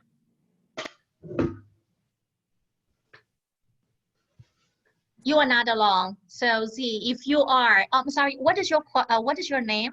You have your first name initial? Yeah, Zachary. Oh, Zachary. Hi, Zachary. So feel free if you are like, okay, interested in learning more, just like, okay, contact with us, okay? You have our email, right? The group email. Yeah, I think so. Okay, yeah, so feel free to reach out. And if you can find like, okay, any Gavel club in your neighborhood, that's a great option too. But we have like, okay, a club over here. So thank you so much for joining us. And you know what, and also sharing us with your story. Yeah. Thank you. You're welcome. And do we have any other, like, let me see. We also have Kathy, May, or Ray, Olive. Okay, if it's not ready yet, you know what? We also have a fellow Toastmaster actually from adult club, Yulan. Yulan, I call her big sister because she, you know, I guess she's around like, okay, Diana's age, right? Just like, okay, few years older maybe, Yulan. Would you like to share with us your experience? Yeah, sure. Thanks, Jacqueline. I'm only a few years older than Diana, so I just graduated from my master's last year. And I'm also, I actually joined Toastmasters this year, but I'm currently in two clubs. One of them is the Columbia University Toastmasters Club when I was in school. And when I graduated, I also joined the Nevada's Toastmasters Club, which is with my workplace. So actually, I enjoyed both of my experience in these two clubs, where I can share some of my random thoughts with my previous student club, but also learn more how to communicate in the workplace with my workplace Toastmasters Club. So I actually personally really enjoyed my Toastmasters experience, and I actually really want to thank Jacqueline for inviting me to support and actually contributing to this event. I feel really honored because I actually learned a lot during the preparation phase, and I have never imagined that I could learn even more today from this amazing event. Like, I like all the speeches, and I also learned how to do better evaluations myself. Yeah, so both the experienced speakers and the youth speakers did a great job. And not only their public speaking skills, but also the topics, the message they want to convey really inspired me. So, and I also want to echo on what Jacqueline said, that it's a great effort that everyone have contributed to this event. And I just want to say thank you for presenting it to all the panelists and to all the attendees. And this is an amazing event. Thanks, Jacqueline. Back to you. Well, Yulan, you are amazing. Well, Yulan herself actually is a new generation of speaker leader too. Yeah, somebody I have a lot of respect, and she's super accountable. So the story between us was like, okay, we are still in because of the new normal and the new technology. Then I feel like, okay, I got stuck actually with the Zoom webinar feature. There was something I couldn't quite understand or figure out. And I text messaged Yulan, and it was like midnight, I guess like, okay, 1 o'clock or something. And she just, you know what, invite me having a phone call. So we work with each other till I guess like 3 a.m. or something like that. And that is just like, okay, impossible you can find a partner or really a trust friend to walk you through, you know, for the challenges actually we are like, okay, facing or encountering. And it happens to me just very recently, and in this Masterclass 2020. And I have so many stories like that. But Yulan, I just want to, you know, kudos to you. Thank you for being such a, you know, truthful friend, and also extending your support to my little friends over here. And also my Shifu, because Shifu has so many little friends too. Yeah. Any other story to share? Jacqueline, you know, I was confused. I saw Sophie Wang and Sophia Wang. I say, are they the same person or are they a different person? Then I, you know, because sometimes when people are on audio and they're on video, sometimes they give themselves a little bit different names. So one is E, one is A, but no, then I discovered that it was like two different people. So, but right. Just happen to be the names are very close, but they are like, okay, two, right. Like, okay, each of them are uniquely wonderful. Like Sophia, she's our timer, and she's a new blood to our club. So I guess like Sophia, you are 1 month old, right? Yeah.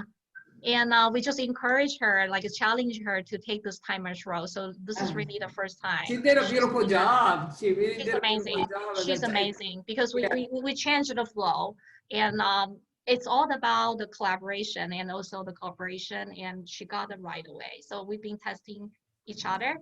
She's like right away. Yeah, she did.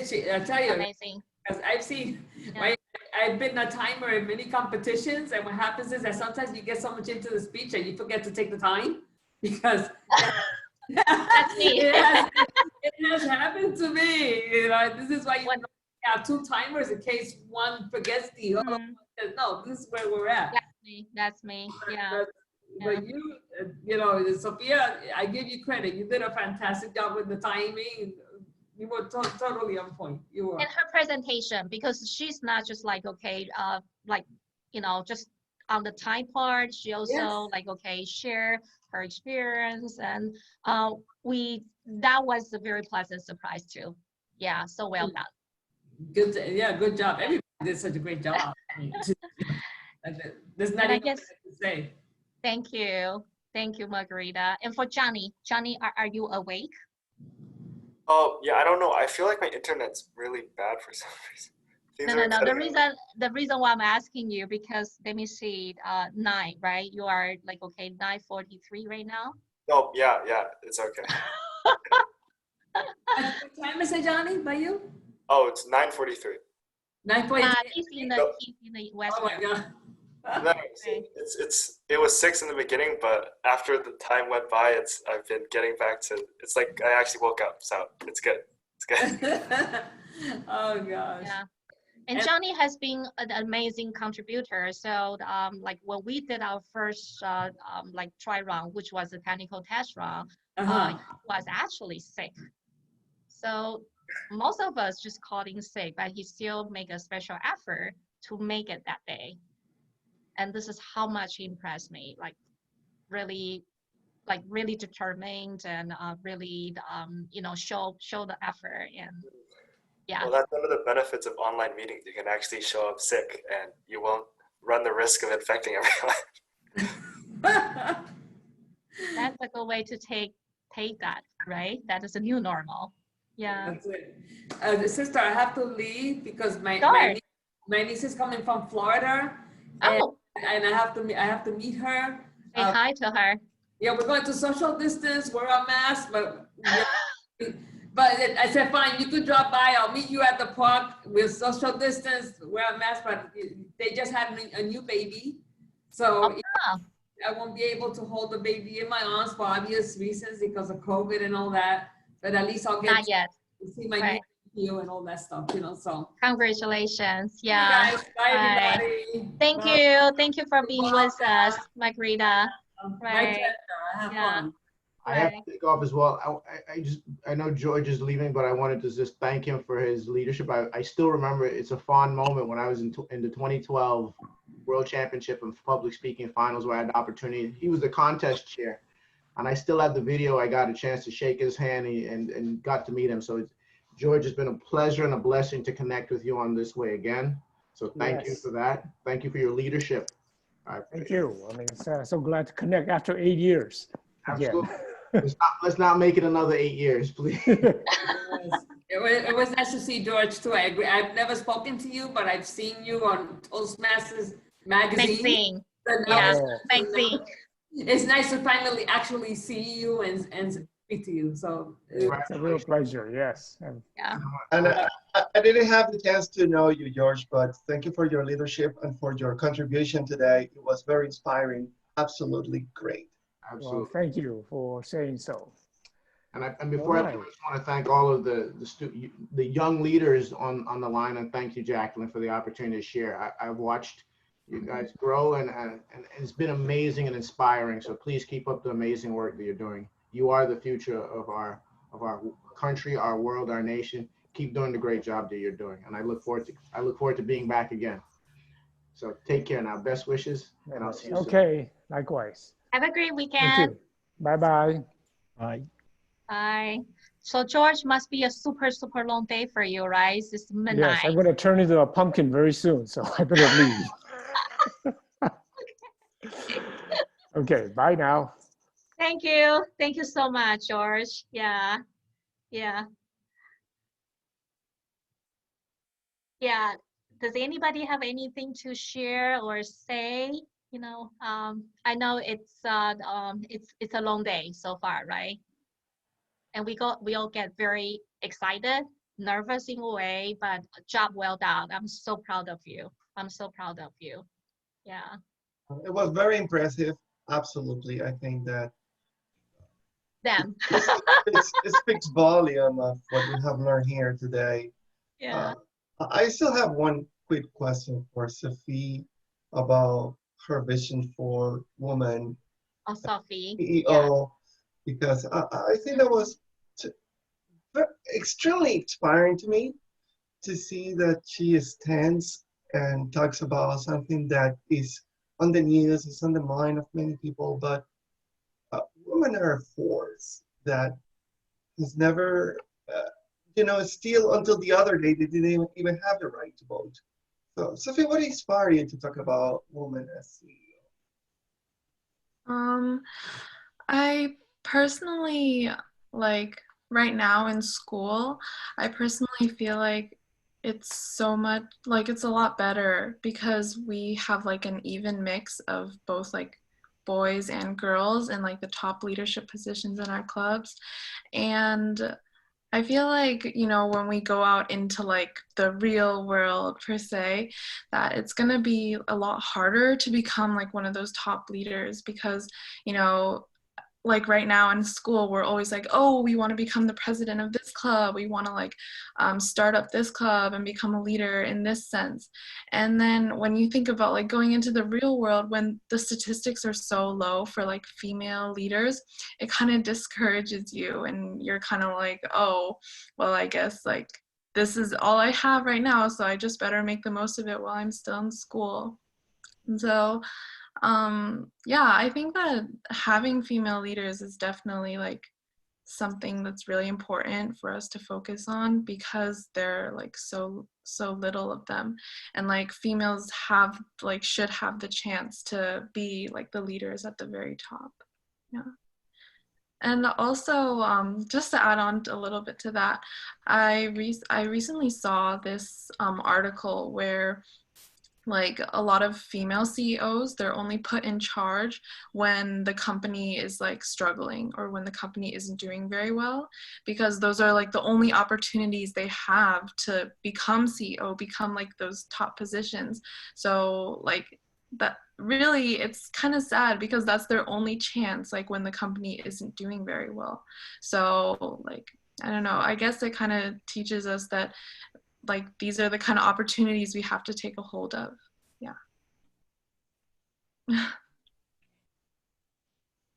This is very powerful. The one thing that I think, I think that the parents of some of the participants, I don't know, Jacqueline, if we have parents here, talk about their child's experience.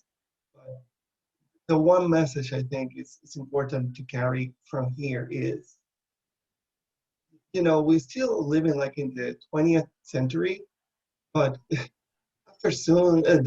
after being forced into start thinking about what is going to be next, I want to tell you, all of you young people, whatever we have done in the past has nothing to do with what you will do in the future. Don't listen to statistics. Don't listen to things that happened in the past.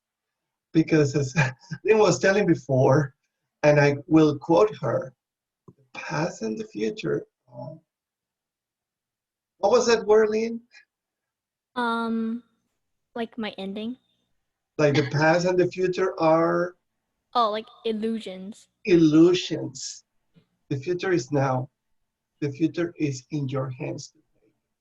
I'm very proud to have the opportunity to listen to every single one of you. And if there is one thing I want you to carry on is the future is you. And we're here just to watch and witness as you grow and take this to the next level. Jacqueline, thank you so much for the opportunity to be with you here today. I may just silence myself now, but I couldn't just live without letting every one of you know that what an inspiration you are to me. I was the leader of the District 83 for Toastmasters, and we definitely want to have more of you around. I hope you will continue growing and teaching us how it should be done. And I will also have to leave now, but I thank you so much for having us, Jacqueline. It was really a very eye-opening and a wonderful experience. Thank you so much for your kind support, Manny and Bengonia. Yeah, not just for today, but we know that this is like, okay, the process. And thank you for being part of it. Yeah, really appreciate that. And I guess we are close to 1. So again, you know what, if we need to leave, and I just want to like, okay, congratulate everybody again, really proud of you. And hopefully this is like, okay, the most memorable event for you in 2020, because we all know how destructive year 2020 is so far. But you know, we have, okay, the opportunity to focus something on this, which is like, okay, all the positivity and all our energy on something impactful like this. I am really proud of you. And that also concludes some of your summertime, right? Back to school next week, right? How many of you are back to school next week? Alyssa, right? Oh, Grace. So almost everybody, Jennifer, Sophia, okay, except me, Manny, Cindy, Daniel, no school for us, and Yulan just graduated, so you are not. You don't need to go back right away. Angel too, right? Yeah. So enjoy your school, and we will see each other pretty soon. And same thing for you, Johnny. Let's keep in touch. Awesome, awesome. And thanks again, our parent advisor. You know what? You are the best. Yeah. They are really the behind the scene heroes. So once again, Daniel, Hongwei, Wenyan, and Cindy, yeah, you have done so much, monumental. And yeah. Thank you, Jacqueline, for leading the kids and giving us a great opportunity to have this event. Really, we learned a lot. I mean, for me, like, it's also a very inspiring journey to grow. Same here, same here. Yeah, I just feel like, okay, the time, I just like roughly calculated, it's really over 3,000 hours together. Yeah, yeah, it's really worthwhile. So thank you so much. Yeah. And that, you know, what helps me becoming a better adult too. So learn quite a bit. Have a great long weekend. If we don't have anything, then I would just like, okay, conclude the session. And also for Jenny, yeah, love your dress. And I see that you all dressed up today. What's going on? This is great. This is great. Yeah, this is a party, because George keeps telling me, he's like, you know what? That's dressed down. I don't want to like, okay, stress out those kids. And I was like, I keep telling him, George, seriously, you will be surprised to see the new generation of leader, because they look, you know what? They look like your boss. Seriously. And he's like, you must be kidding. They are kids. I was like, no, seriously, George. Yeah. And then he get to see you today. He experienced that. And for sure, you know what? I know that he will advocate and also share the information with his network and his community in Toastmasters International, because he's current board of director And he's still very active. He's over 70 right now. Can you tell? Yeah, but super, super active. So Diana is retiring, but not for Georgian. Thank you once again, and have a great weekend, okay? Yeah. Thank you. Thank you. Enjoy your long weekend. Bye. Bye. Bye. Thank you, Zachary. Thank you for joining us. And also Ting, right? And also Lynn. Yeah. Grace, Sophia, Jennifer, Johnny, Lynn, Sophie, yeah, Begonia, thank you so much. And of course, our Aaron, yeah, Cindy, Angel, Daniel, Wen Yan, Alyssa, yeah, Jenny. Okay, time to eat, please. Exactly. Bye. Thank Bye. you for the And also opportunity. May. Bye. And thank you, everyone.